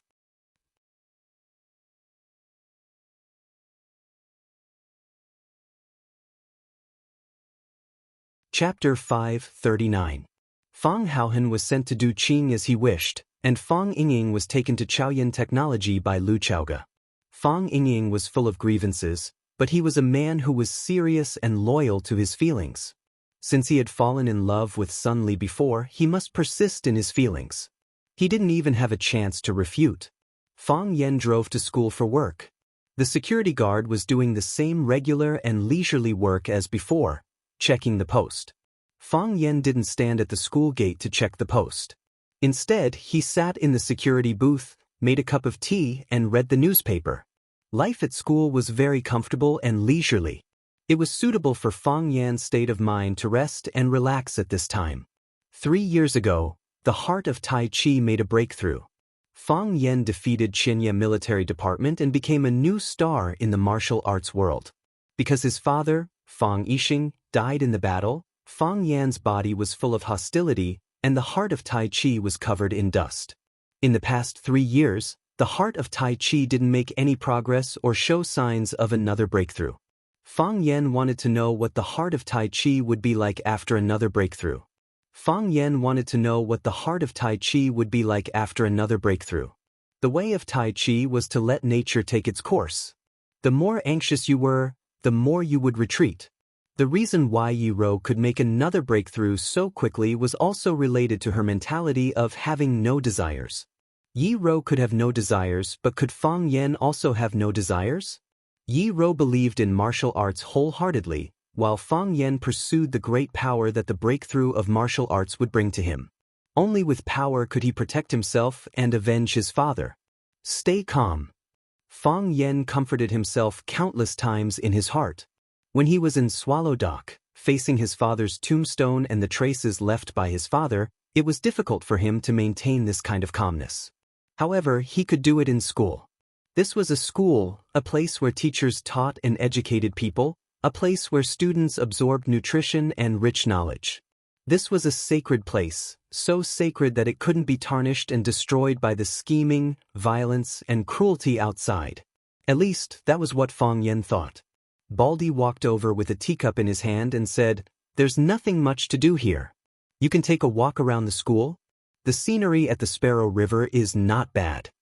Ever since he saw Fang Yan bring his own teacup to make a cup of hot tea every day, Baldy also developed the habit of holding a teacup at work every day. He would take a sip from time to time when he was talking to others. This kind of behavior made him feel very cultured. Later, this habit became a trend, and everyone in the security office of Rosefinch Secondary came to work with a cup of tea. If someone came to the security office to work, they would often see such a scene. Baldy took a sip of tea from his teacup and said, There are a few more brats who are late today. Wang Chang also took a sip of tea and said, I've written down all their names. I'll put up a notice in a while. It's time to teach these brats a lesson. Li Daong raised his head and gulped down a big mouthful of tea. He said, What are we eating tonight? Fish with pickled cabbage and chili? I think the dried pig intestines from second brother Lu's family are not bad. Pooh. Li Daong, who are you pooing? I'm not pooing anyone. The tea got stuck in my throat. Fang Yan glanced at Baldy and said, Did I affect your performance again? Look at what you're saying. I'm just afraid that you'll be bored sitting here. Baldy laughed and said, I know you cultured people like to see these mountains and rivers, so I mentioned it. If you don't like it, just pretend I didn't say it. Fang Yen stood up and said, then I'll go and take a look. Go. I'll call you if there's anything. Baldy said, but nothing will happen. What can happen to our security office? Since you came, there's not even a hoodlum at the school gate. You say, if this goes on, will Principal Zhong remove our security office? Hasn't he been cutting the school's expenses recently? You think too much. Fang Yen said snappily. Zhong Dai was indeed cutting down on expenses recently, but it was all for some unnecessary research projects. No matter how much he cut, he wouldn't cut the security office. Zhong Dai and Fang Yen had the same idea. The safety of the students must be absolutely the first priority. Hee, it's good to hear that. It seems that I really thought too much. Baldy said slyly. He asked that stupid question just to sound out Fang Yan's mouth. If Fang Yan said he wouldn't remove it, then he definitely wouldn't remove it. Fang Yan stood up and walked into the depths of the school. The Sparrow River flowed quietly, and the surface of the lake was covered with a layer of gold. The Sparrow Bridge was still there, becoming the bridge that connected the two sides. Fang Yan strolled along the river.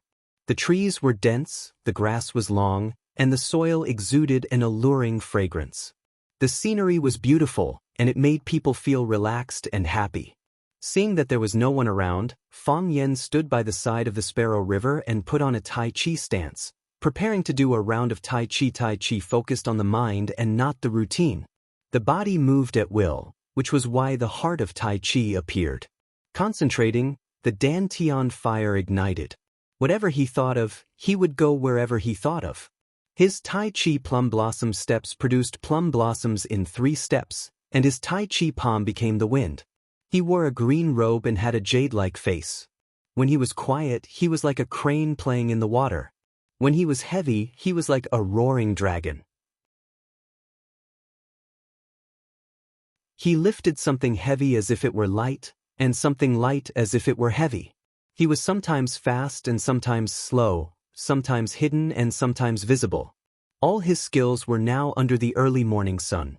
What a natural Tai Chi! A loud shout came. Fang Yen stopped and turned around.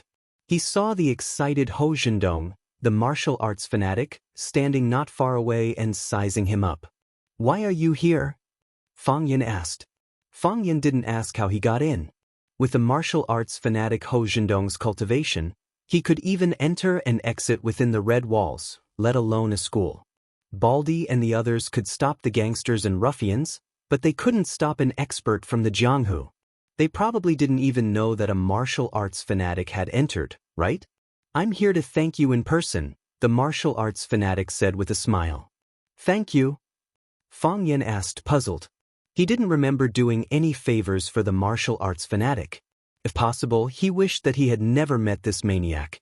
You are my enlightened master, the martial arts fanatic said, looking at Fang Yen with a smile. I've loved martial arts all my life, and I like to see everything clearly. I've seen fists, palms, knives, spears, swords, rods, Shaolin and Wudong. I've wandered around and experienced hundreds of battles. Some have narrowly escaped death, and some have easily defeated the enemy. In the end, I got the word, fanatic. Only when you love to the extreme can you become a fanatic. I like to be called martial arts fanatic. However, it was also because he was too obsessed that he went astray. Wanting to understand everything would only make people more and more confused. I want to find an answer to every question, but many questions have no answer. I open my eyes wide to observe the mountains and rivers, but I can't see the mountains and rivers in front of me clearly. Recently, I've been feeling upset and confused. I always feel that there's something I don't understand, but I can't find out what the problem is. By chance, I met you by the Pearl River, and on a whim, I came up with a question to test you. I didn't expect that you would give me such a surprising answer. Fang Yen looked at the martial arts fanatic and said, Is this the reason you thank me? Because there's no solution, so there's no need for a solution. Because there's no answer, so there's no need for an answer. The martial arts fanatic laughed and said, This is what your little girl friend told me. Your way of solving problems let me find a new way of thinking. standing in your way of thinking and observing myself. I learned not to look. I don't look at mountains, water, or anything in the world. I don't look for it, I just chase it. In this way, sitting and observing myself, I understand myself better. The biggest enemy of mankind is themselves. It's just that too many people don't understand this. Fang Yan nodded with a smile and said, "Congratulations." For a martial arts fanatic, the flash of inspiration and understanding of ideas were more joyful than the happy event of the wedding night or the passing of the exam. Fang Yan was also a martial artist, and he was also ecstatic when he realized the heart of Tai Chi. When the heart of Tai Chi died, he was also sad and depressed, and it was difficult for him to face his family and himself. If someone could help him break through the heart of Tai Chi again, he would even be willing to marry, if the person was a beautiful woman. This is a big event in my life. So, I have to come here personally to thank you. I will remember this kindness for the time being, and I will return it in the future. You don't have to remember the kindness. Fang Yan waved his hand and said, "At that time I just didn't want to trouble you, so I solved your fairy flowers. As for the enlightenment you gained from my way of solving problems, it's also your own experience and good fortune, and it has nothing to do with me. If you really want to thank me, just don't fight with me anymore." The martial arts fanatic looked at Fang Yan expectantly and said, "The second purpose of this trip is to challenge you. You still want to fight?" Fang Yan's face became bitter. "I said last time, I'm no match for you. No, you're the most talented young man I've ever seen." The martial arts fanatic said, "If I don't fight with you to my heart's content, I won't be able to eat or sleep well, and my thoughts will be difficult again. In the end, I may regret it for the rest of my life." "I don't want to fight," Fang Yan said. "No one can refuse the opponent I choose." The martial arts fanatic said with a firm expression, "Or, we can fight in this school. Fight now." "Are you crazy?" Fang Yan was furious. "The school is full of students. If they see us fighting, do you want to tear the school down?" Rosefinch Secondary was also Fang Yan's school, and he couldn't bear to see this martial arts fanatic go crazy and tear down a good school into a garbage dump. "So, I'm willing to give you another choice," the martial arts fanatic said seriously. He took out a piece of white paper from his pocket and handed it to Fang Yan seriously, saying, "This is my letter of challenge. In 3 days I'll wait for you at the top of One Sword Peak. I want to see how much you've improved compared to 3 years ago."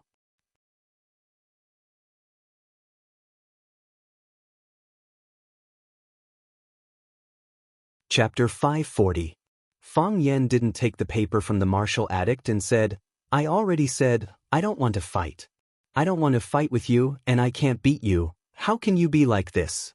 I'm not related to you at all. What right do you have to force me? Don't you know you're being very annoying?" The martial addict opened his mouth and laughed. His smile was neither warm nor pleasant. His eyes couldn't even be found. He spoke with a proud expression. "I don't care if other people like it or not. That has nothing to do with me. I only want someone to fight with me. I like you, so you have to fight with me. I'm afraid I'll have to disappoint you. I'm very busy. I won't go to the One Sword Peak," Fang Yan said firmly, not wanting to give him even the slightest bit of hope. "I'm working right now. I can't chat with you anymore." Saying so, Fang Yan turned around and left. "Fang Yan! Ho Zhendong shouted from behind. Fang Yan turned around to look at Ho Zhendong and asked, "Senior martial addict, is there anything else? I saw you practicing Tai Chi just now. Although it was unintentional, I still managed to see through it in advance." The martial addict smirked. "If that's the case, the One Sword Peak tournament in 3 days will be very unfair to you. Boy, watch carefully." The martial addict Ho's eyes trembled a bit, then raised his right foot and stomped down. Pow! A dull sound was heard. The earth didn't give birth to lightning, the Rosefinch River didn't have any waves, not even dust was kicked up under his feet. The flowers were still flowers, the trees were still trees, the grass was still swaying, the green leaves were still swaying with the wind. It was as if nothing had happened, as if there were no supernatural phenomena like when a peerless master used his ultimate skill. But Fang Yan knew that things weren't that simple. The martial addict purposely told him to stop and watch carefully. If he only saw him stomp his foot, then he wouldn't be a martial addict, but an idiot. The martial addict saw Fang Yan practicing Tai Chi just now. If he wanted to show his fairness, he would have to show his true abilities. Sure enough, Fang Yan's guess was correct. On a big tree next to Fang Yan, a leaf swayed and fell. Fang Yan stretched out his hand and let the leaf fall into his palm. The lush green leaves turned yellow and withered when they landed on Fang Yan's palm. At the same time that the leaves turned from green to yellow, the tree with thick branches also changed. First, the leaves fell off crazily, as if they were swept away by a gale.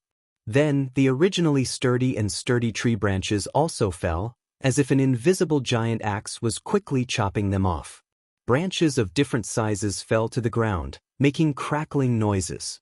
Immediately after that, the trunk of the big tree also began to turn from green to yellow. After its vitality disappeared, the trunk burst open and fell to the ground with a boom, turning into a pile of wood waste. This scene was too fresh and too mysterious. Fang Yan watched helplessly as the first leaf fell. He watched helplessly as the branches broke. He watched helplessly as the big tree collapsed. It was as if he was watching a magnificent magic show, a wonderful magic trick. Hitting the cow across the mountain, Fang Yan murmured. When we read martial arts novels, we often see the move, hitting the cow across the mountain. Because the name of the move had the word, cow, in it, many people mistakenly thought that the power of this move was ordinary. If it was a name like Nine Yang Divine Art or Heaven and Earth Great Shift, it would be obvious that it was the world's top kung fu. Shouldn't hitting the cow across the mountain be a skill that even the loafers in the neighboring village could use? You can't judge a book by its cover, and it was the same with kung fu. Even if it was understood from the literal meaning, being able to kill a cow across the mountain, this kind of kung fu could be called a miracle, right? Borrowing force to exert force, using 4 tails to move 1,000 taels of gold. This was already a profound kung fu in the inner Jianghu. If one could borrow force to transfer qi, it would be like how the physician King Qin Luo used a silver needle to perform the unpredictable divine Tai needle. That was also a beginner version of hitting the cow across the mountain. To be able to kill a tree 2 meters away from him with just a stomp of his foot like the martial fanatic did, this kind of hitting a cow across a mountain was no longer the hitting a cow across a mountain that the outside world knew about, but it was an upgraded version of their technique. If the target of his force just now was Fang Yan, what kind of consequences would there be? A real expert should have this kind of ability to turn something rotten into something magical. Using falling leaves as swords, using flying petals to hurt people, and even ordinary moves could bring out extraordinary power. The martial fanatic belonged to this kind of person, and this was also the reason why he was praised as Hua Xia's 7 fanatics. Hitting the cow across the mountain. Old wood meeting spring.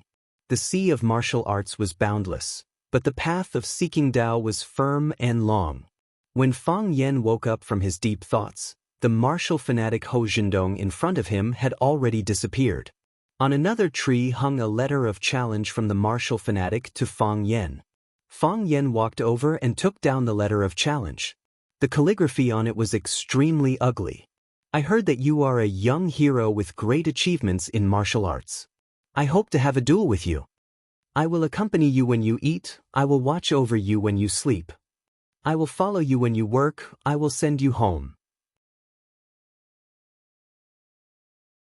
3 days later, I will respectfully wait for you at the summit of One Sword Peak. Unknown but unknown. Fang Yan was dumbfounded. What kind of *T challenge is this? It's clearly a shameless threatening letter, okay? What is I will accompany you when you eat, I will accompany you when you sleep, I will watch over you when you work, I will follow you home. Isn't it just telling Fang Yan that if he doesn't duel with me, I will be like a follower around him, so that he can't do anything or say anything? Fang Yan really felt a headache coming on. If there was a character like the martial fanatic following him all day, it would really be a troublesome thing. You can't drive him away, he won't scold him, and beating him up is exactly what he wants. How much red packet did the 7 fanatics of Hua Xia receive from him? Why did they praise this kind of rogue to such a high position? Fang Yen rolled up the letter of challenge in his hand, and then with a flick of his finger, it flew into the water of the Rosefinch River.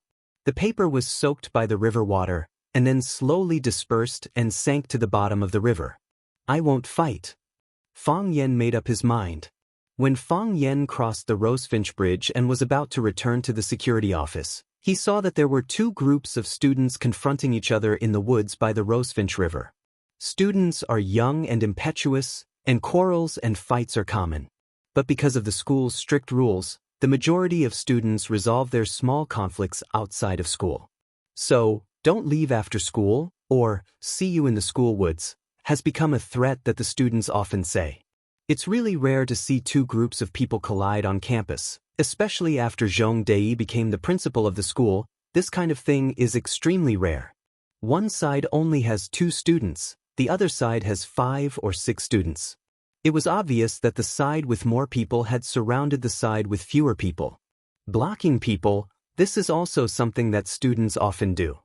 A tall boy stood in front of the group. His eyes fiercely stared at the boy wearing glasses in front of him and said, "Li Xiaochao, I'm warning you, don't have any ideas about Wang Yen, she is the woman I like." Mature men intelligently call the woman they like, girl. Only those children who haven't grown up yet will call their boyfriend or girlfriend my man, or my woman.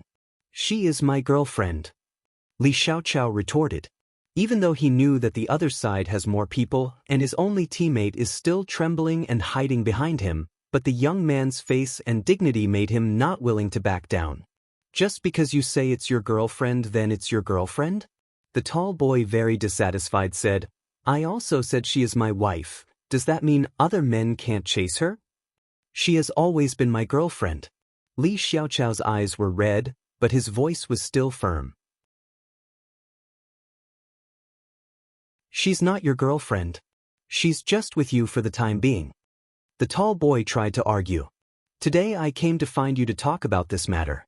Li Xiaochao, take the initiative to break up with Wang Yen. But aren't you just asking nonsense? Didn't I just say it because I like her? The tall boy was clearly a bit impatient. Kid, is there something wrong with your head? I already said it so clearly, why are you still asking so many questions? Impossible. Li Xiaochao stubbornly said. The one Wang Yen likes is me, I also like Wang Yen, I will not break up with her. Li Xiaochao, there's no point in saying that, the tall boy said. We're all classmates, don't force me to hit you. If you hit me, I'll tell the teacher. If you tell the teacher, I'll hit you every time I see you. If you hit me even once, I'll tell the teacher, the school will expel you. Tisich, you think the school is run by you, you can expel me just because you say so? Li Xiaochao, you know, I have a lot of friends outside of the school. If they hit you, the school won't be able to find out that I sent people to hit you, right? Do you think anyone will believe you? Lu Yong, you're bullying people, so what if I'm bullying you? No one can be sure what kind of idiotic things you said or did when you were young. Fang Yen shook his head, walked out of the forest, and spoke to the 2 groups of students. Both of you, come with me to the security office. Lu Yong didn't expect there to be someone else in the forest, looked at Fang Yen for a bit and asked, Who are you? I'm the security officer, Fang Yen. Fang Yen smiled and answered. Let's go, we'll go to the security office and solve your relationship problems together. Lu Yong hasn't seen Fang Yen before, so he asked his friends in a low voice, You've seen him before? I've seen him patrolling the school gate, a young fatso boy whispered. Lu Yong finally believed him, smiled at Fang Yen and said, We're just joking, there's no need to go to the security office, right? Right, we still have class by. Saying so, Lu Yong turned around wanting to run away. Fang Yen grabbed Lu Yong's neck and said, I think you're missing a love counselor, I happen to be quite good at this.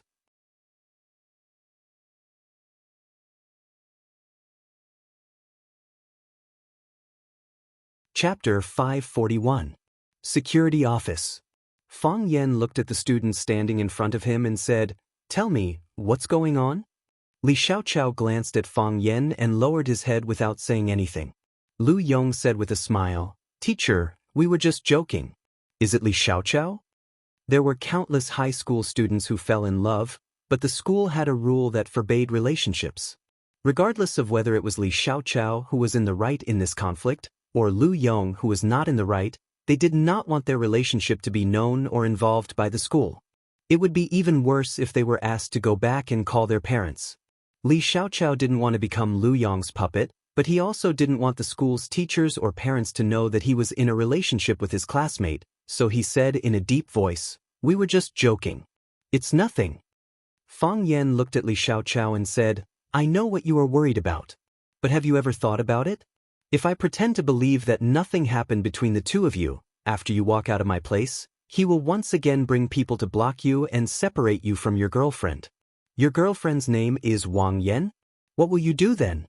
If he agreed, it would seem that he was too irresponsible and spineless. If he refused, he and his friends might beat him up. Are you willing to accept such an outcome? Teacher, Lu Yong still wanted to explain.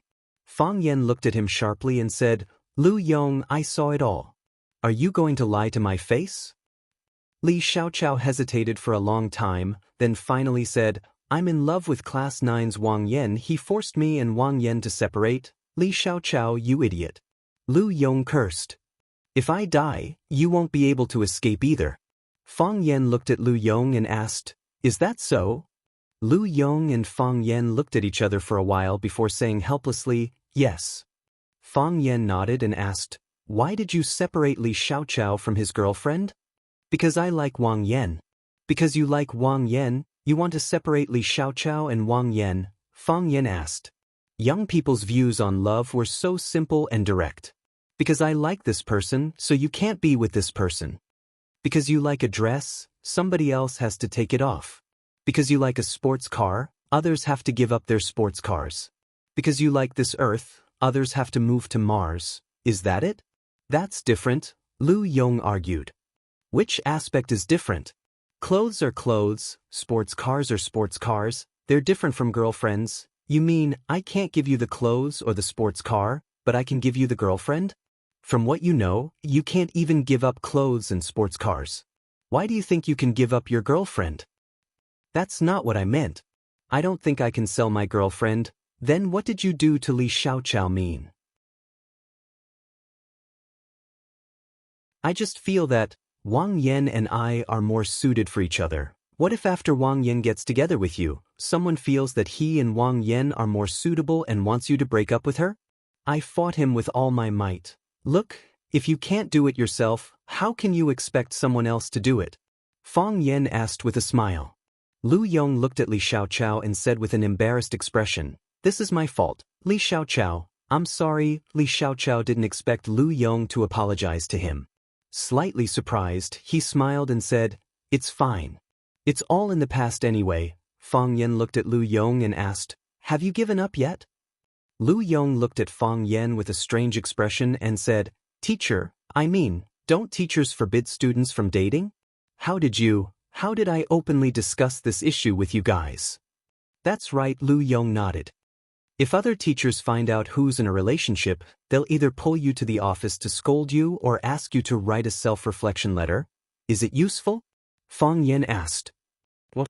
"I mean, if a teacher pulls you to the office to scold you, ask you to write a self-reflection letter, or ask your parents to come, can you guarantee that you won't be in a relationship again?" "I don't think so." Lu Yong's face turned red and said, "This kind of thing, how can it be broken just like that? Isn't it too embarrassing?" "Then what do you think now?" "I think it's wrong to separate Li Xiaoqiao from his girlfriend. I will compete fairly with him in the future," Lu Yong said. Fang Yan nodded and said, "You can go back to class." Lu Yong looked at Fang Yan with a puzzled face and said, "Can I really go?" "You still want to stay?" No. Lu Yong waved his hand and said, "You won't tell our monitor about this, will you?" "Who's your monitor?" "Ha, it's okay. Lu Yong hurriedly led his friends to escape. Lu Yong felt that it was too strange. Didn't the security guards like to tell things to the class teacher? How come the security guard didn't say a word and let me go back to class as if nothing happened? After Lu Yong left, Fang Yan glanced at the student standing next to Li Xiaoqiao and said, "You also go back to class." "Thank you, teacher." The boy was relieved. He bowed to Fang Yan and then ran away without looking back. At this time, There were only two people in the security room, Fang Yan and Li Xiaoqiao. How does it feel to be in love? Fang Yan looked at Li Xiaoqiao and asked. Teacher, Li Xiaoqiao's expression was coy. He was not used to talking about love affairs with his teacher. Every day, I have to make several phone calls, send countless messages every day, and frequently pass small notes in class. I want to buy delicious food for her, I want to bring her to a good cafe, I want to be with her all the time. I can't help but want to smile when I think of her, I feel very sweet. Li Xiaoqiao looked at Fang Yan with his mouth wide open. How does this guy know everything? I've also had the same experience.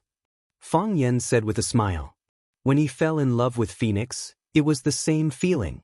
He wanted to give her the best things in the world as long as she gave him a smile. Li Xiaoqiao was relieved. He blushed and said, I don't know what happened, I just liked her all of a sudden. I know this isn't good, but I don't know what to do about it. Why do you think this isn't good? Fang Yan asked. Li Xiaoqiao was stunned for a while, then said, the school forbids love, the teacher also said it would affect our studies. Do you think it's affecting your studies? No. Li Xiaoqiao said, every time I take an exam, I've always been first in class, in the past, in the future. What about Wang Yan?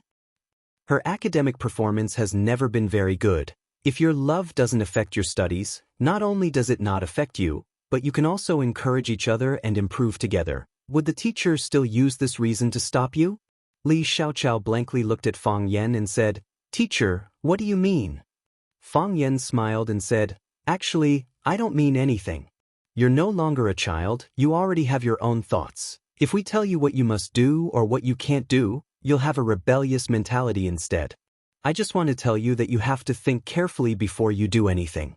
If you feel that what you're doing is right, that it's beneficial to your life and future, then seriously don't let them down. Don't let others down, and especially don't let yourself down. Li Xiaoqiao thoughtfully looked at Fang Yan. I don't expect you to understand in an instant, but you still have a lot of time to think about it. Fang Yan waved his hand and said, go back to class.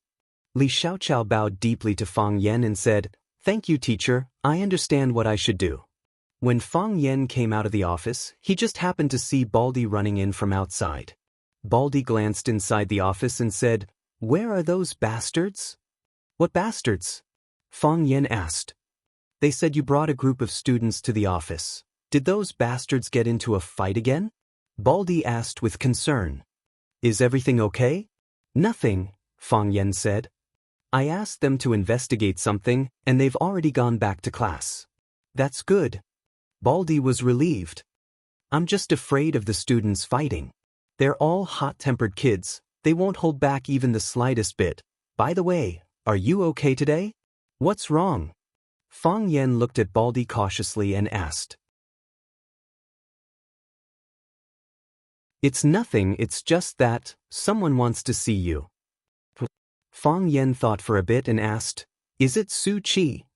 I've talked to that girl before, and I think she's not bad, Baldy, but I've already told her very clearly that Mr. Fang already has a girlfriend, and that she shouldn't have any delusions, and that she should study hard and improve every day, make herself better, so that she can find a better partner in the future. Fang Yan smiled and said, just do your job. My job is to ensure the safety of the students and teachers in the school, Baldy said. Not just personal safety, but also emotional safety. Fang Yan felt that Baldy had the potential to become a philosopher. Mr. Fang, let's go eat hot pot after work? Baldy pulled Fang Yan's arm and said, we'll go Dutch. I won't take advantage of you. After work, Fang Yan drove back and found a black Mercedes-Benz following him. Fang Yan turned the car to the side of Swan Lake, and the black Mercedes-Benz followed. The car window rolled down, and a woman with delicate features looked at Fang Yan and said, Fang Yan, buy me a drink.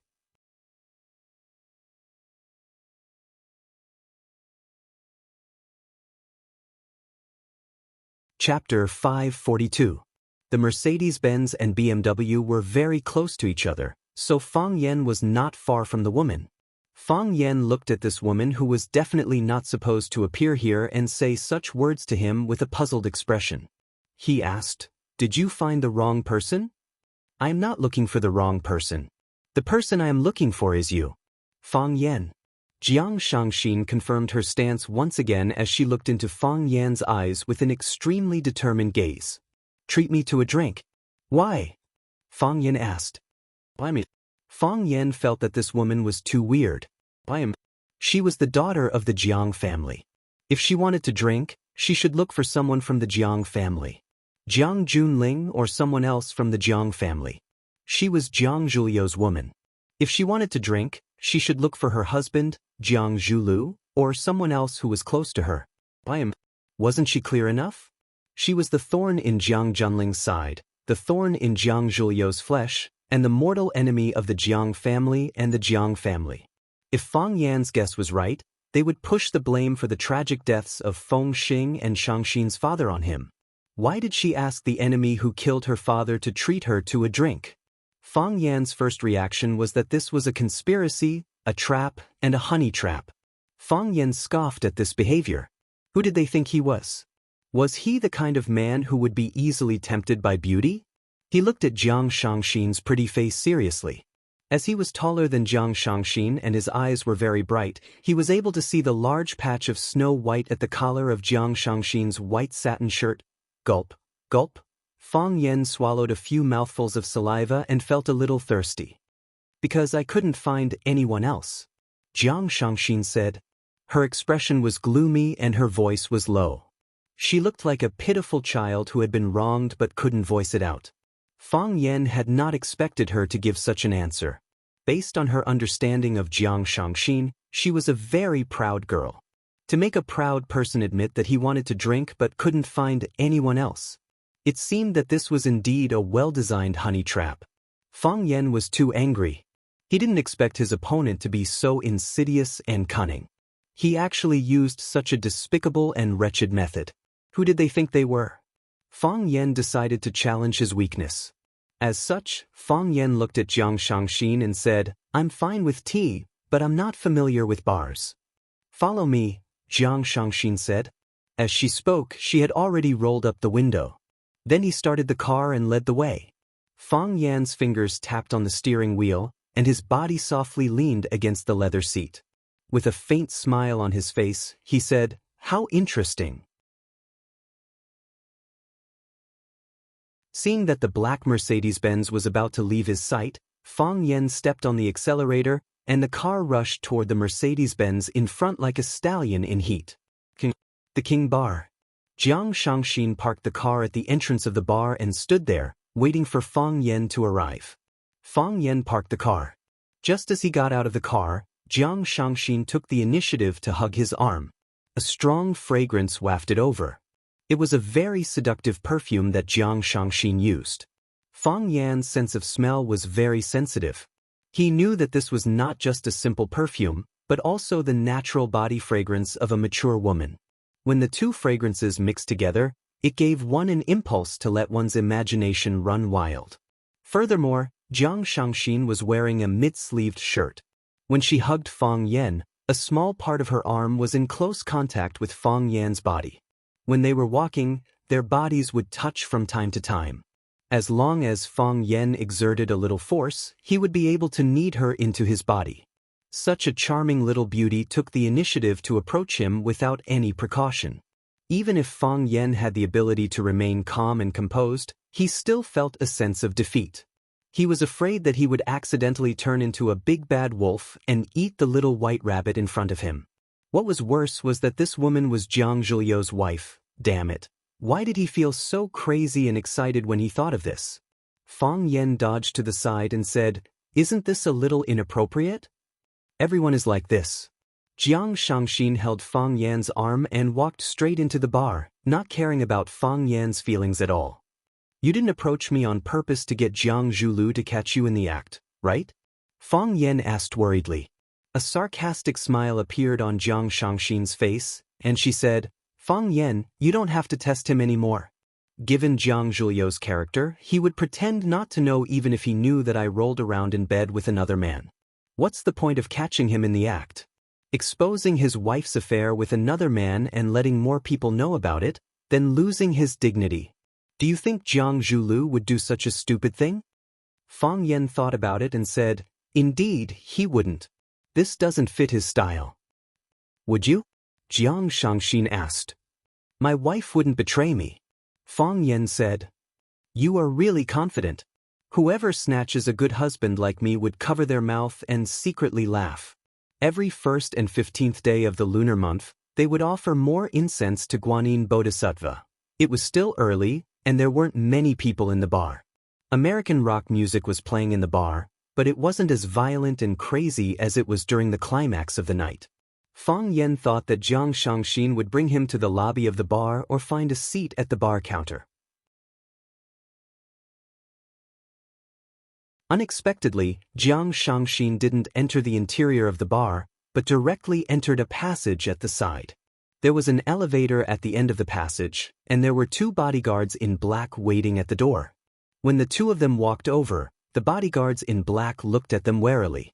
Jiang Shangxin took out a black card from her pocket, and the bodyguard in black bowed deeply when he saw it. The other bodyguard immediately turned around and pressed the elevator button, and the door of the elevator opened to them very quickly.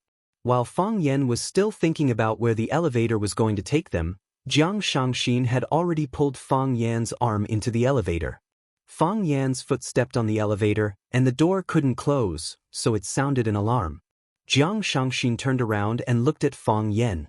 With a flirtatious smile in her eyes, she said, Are you afraid? Fang Yan, I thought you're not afraid of anything. I am afraid of death. Fang Yan said. Jiang Shangxin chuckled and said, I am afraid of death too, so I asked you to buy me a drink. Don't worry, I can't eat you up. Fang Yan looked at Jiang Shangxin's eyes, and there was a trace of sadness that couldn't be hidden. Fang Yan finally retracted his foot. The door of the elevator closed and slowly descended. Clang. When the door of the elevator opened again, a deafening noise and rolling heat waves rushed toward them. Fang Yan was stunned for a moment, and then he understood what kind of place this was. The underground boxing arena was also known as the underground boxing market. In order to attract customers, some bars would hire some boxing experts to come over and fight. Every punch hit the flesh and the blood was boiling. In the process of killing and fighting, countless spectators screamed crazily, releasing the fatigue in their bodies and the hostility in their hearts to their heart's content. This was indeed a very good place. A place that was very suitable for Jiang Shangxin at this moment. It was also a place that was very suitable for Fang Yan at this moment. Although Fang Yan didn't like the murky air in the underground bar, he liked the passion and heat that collided with each other. He suddenly wanted to drink a large glass of cold beer that emitted the aroma of malt. He gulped it down in one go, causing goosebumps to rise all over his body, causing every pore on his body to stand on end. Jiang Shangxin brought Fang Yan to a tea stage at the side of the boxing arena and shouted at the waiter who was walking over, 2 bottles of beer. Fang Yan took a look at Jiang Shangxin and grinned. Sometimes, this woman was quite understanding. The waiter quickly served the beer, and there was a large glass filled with golden liquid. As it was filled to the brim, the foam of the beer was flowing out. Before he even tasted it, the aroma of wheat wafted over. Jiang Shangxin picked up a glass of cold beer and raised it to Fang Yan. She said, Come, Fang Yan, let me give you a toast. Thank you for treating me to this drink. Fang Yan smiled bitterly and said, It seems more like you are treating me to this drink. This is my first time coming to this place, and they didn't seem to collect money from us just now. In that case, thank you for drinking with me. Jiang Shangxin said. No matter what the reason was, she had already raised the glass and started gulping down the beer as she spoke. Her cheeks were exquisite, and her neck was slender. Women who came from wealthy families had a noble aura and elegant behavior. When she gulped down the beer like a man, the alcohol flowed out from the corner of her mouth, giving off a bold and sexy vibe. Jiang Shangxin drank half of the glass in one go, then she looked at Fang Yan and said, Why aren't you drinking? Why aren't you drinking? Fang Yan picked up the glass and took a sip. He said, I feel that this matter is a little weird. What's weird? The 2 of us shouldn't sit together and drink. Fang Yan said, I mean, we have different standpoints. What are our different standpoints? Jiang Shangxin interrupted Fang Yan's words. She stared at Fang Yen with a sharp gaze and said, "Do I have the same standpoints as Jiang Junling? Do I have the same standpoints as Jiang Zhulu? Do you think that I should look for them to drink together?" Fang Yen thought about it, raised his glass and said, "Let me give you a toast." "Toast me for what?" "To your compromise," Fang Yen said.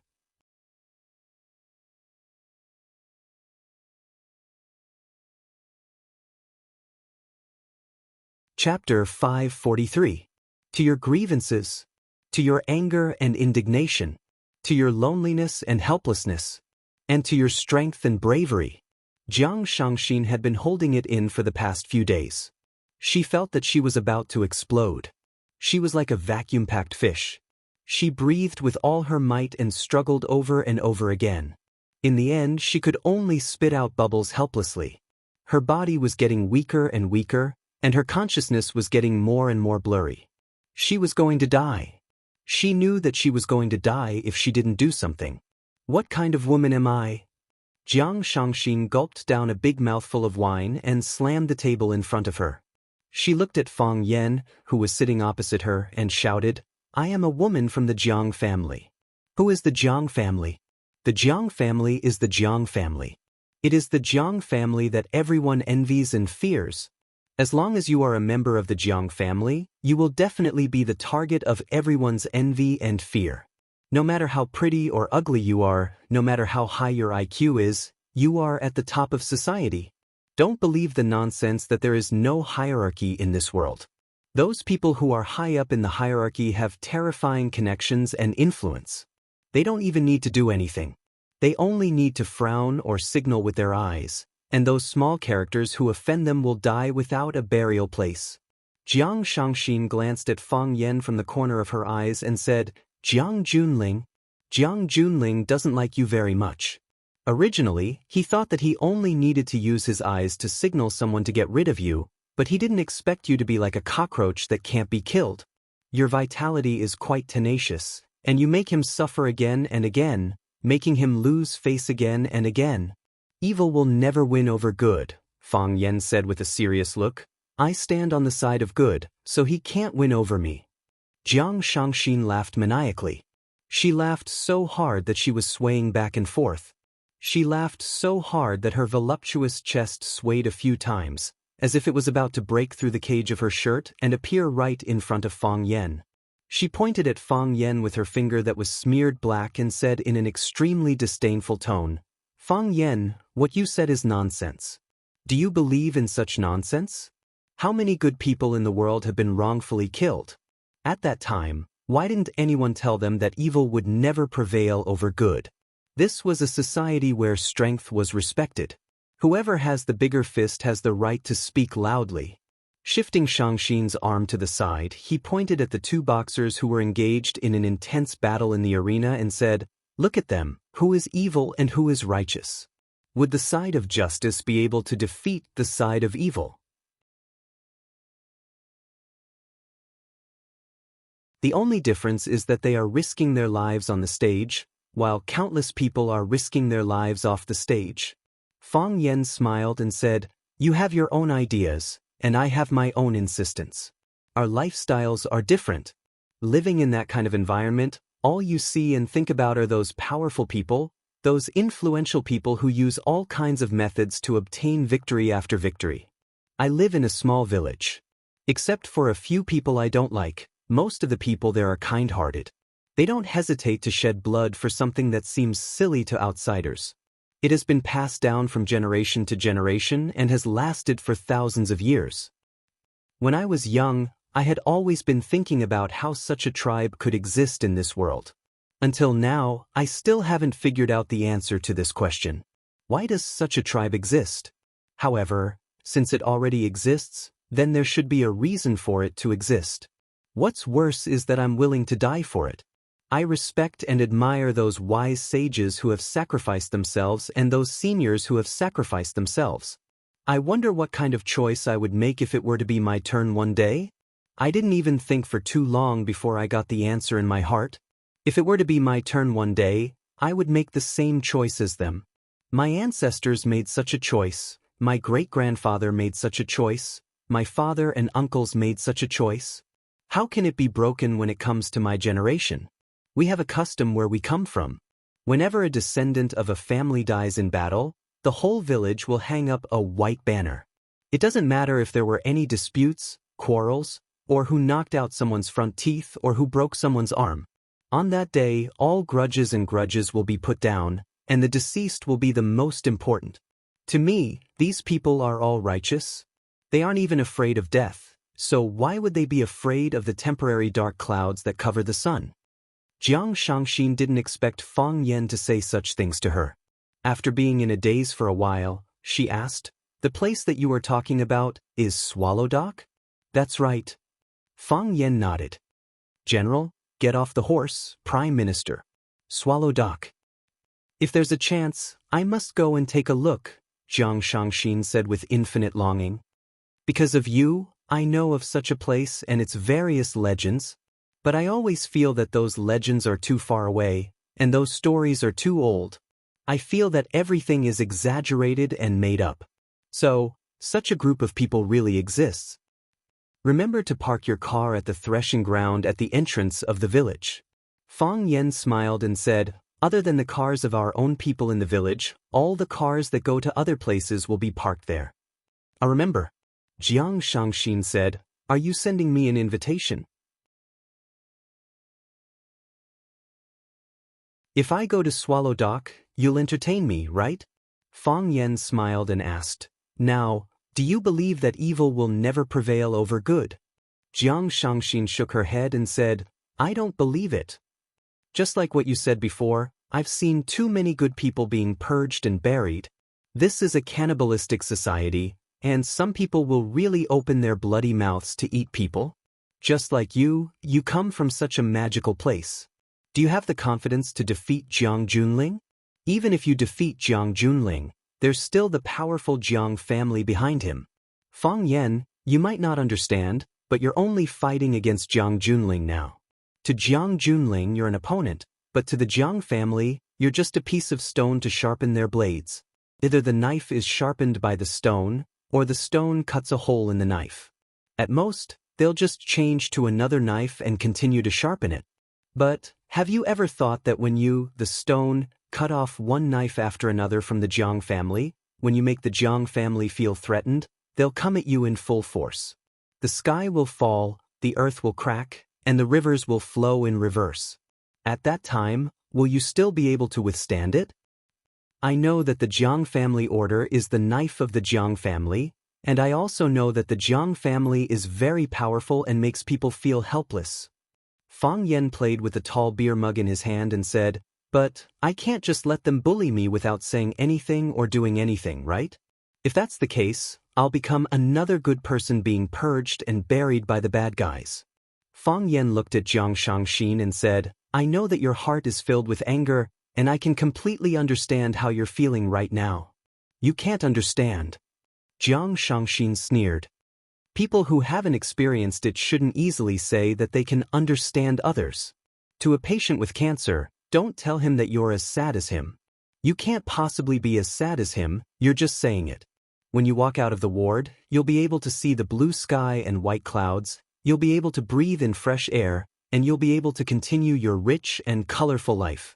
The patient, on the other hand, can only bid farewell to this world in fear and reluctance." Fang Yan was speechless. Look, not only were these women from wealthy families noble and elegant, even their words were so sharp and full of philosophy. "Fang Yan, you said that I shouldn't look for you for a drink. Then, tell me, who should I look for a drink? Look for my brother, Jiang Junling? Look for my husband, Jiang Zhulu? Or should I look for my best friends who either follow the Jiang family's power or are afraid of the Jiang family's power? Can I tell them that my brother asked my husband to poison my father to death?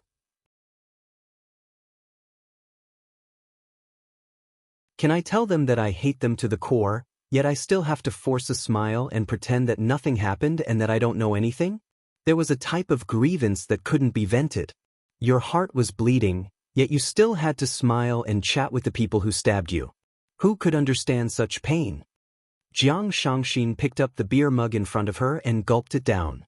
She shouted, "Waiter, give me another 2 bottles of beer." Fang Yen stopped her and said, "You can't drink anymore, you've already drunk too much." This was the 4th beer that Fang Yen and Jiang Shangxin had drunk. 4 1-liter bottles of draft beer was nothing to Fang Yen, but it was obviously too much for a girl. Furthermore, if Shangxin got drunk, Fang Yen would have to be responsible for sending her back later. Who would want to do such a troublesome thing? She wasn't his wife anyway. "No way. I still want to drink." Jiang Shangxin was unhappy and said, "You're not willing to treat me to a drink? We're only at the beginning. I've only just started and you're not letting me drink anymore." This feeling of not being able to go up or down. Do you know how uncomfortable it is? Fang Yen, do you know that I'm going to die soon? Fang Yen was helpless. He waved at the waiter and said, "Give me 2 more mugs of draft beer." As he spoke, he picked up the half-empty mug of beer in his hand and gulped it down. His principle was to drink a mug of beer with Jiang Shangxin. He wouldn't be at a disadvantage or take advantage of her. He wasn't an old drunkard who would fight for a drink with others. Fang Yen wanted to drink another mug of beer when he thought of the old drunkard. The waiter brought 2 1-liter bottles of beer over again. The sexy waitress in the bunny costume winked at Fang Yen when Jiang Shangxin wasn't paying attention. Perhaps she thought that Fang Yen, who had bought 8 mugs of draft beer in a row, was a big customer. Jiang Shangxin snatched a mug of beer from Jiang Shangxin and raised it to Fang Yen. "Come, a toast to my enemy who killed my father." Fang Yen had the urge to run away. You're tuning in to the Wang Lin's Journey YouTube channel. Don't forget to subscribe and join us on this journey to catch the most captivating stories.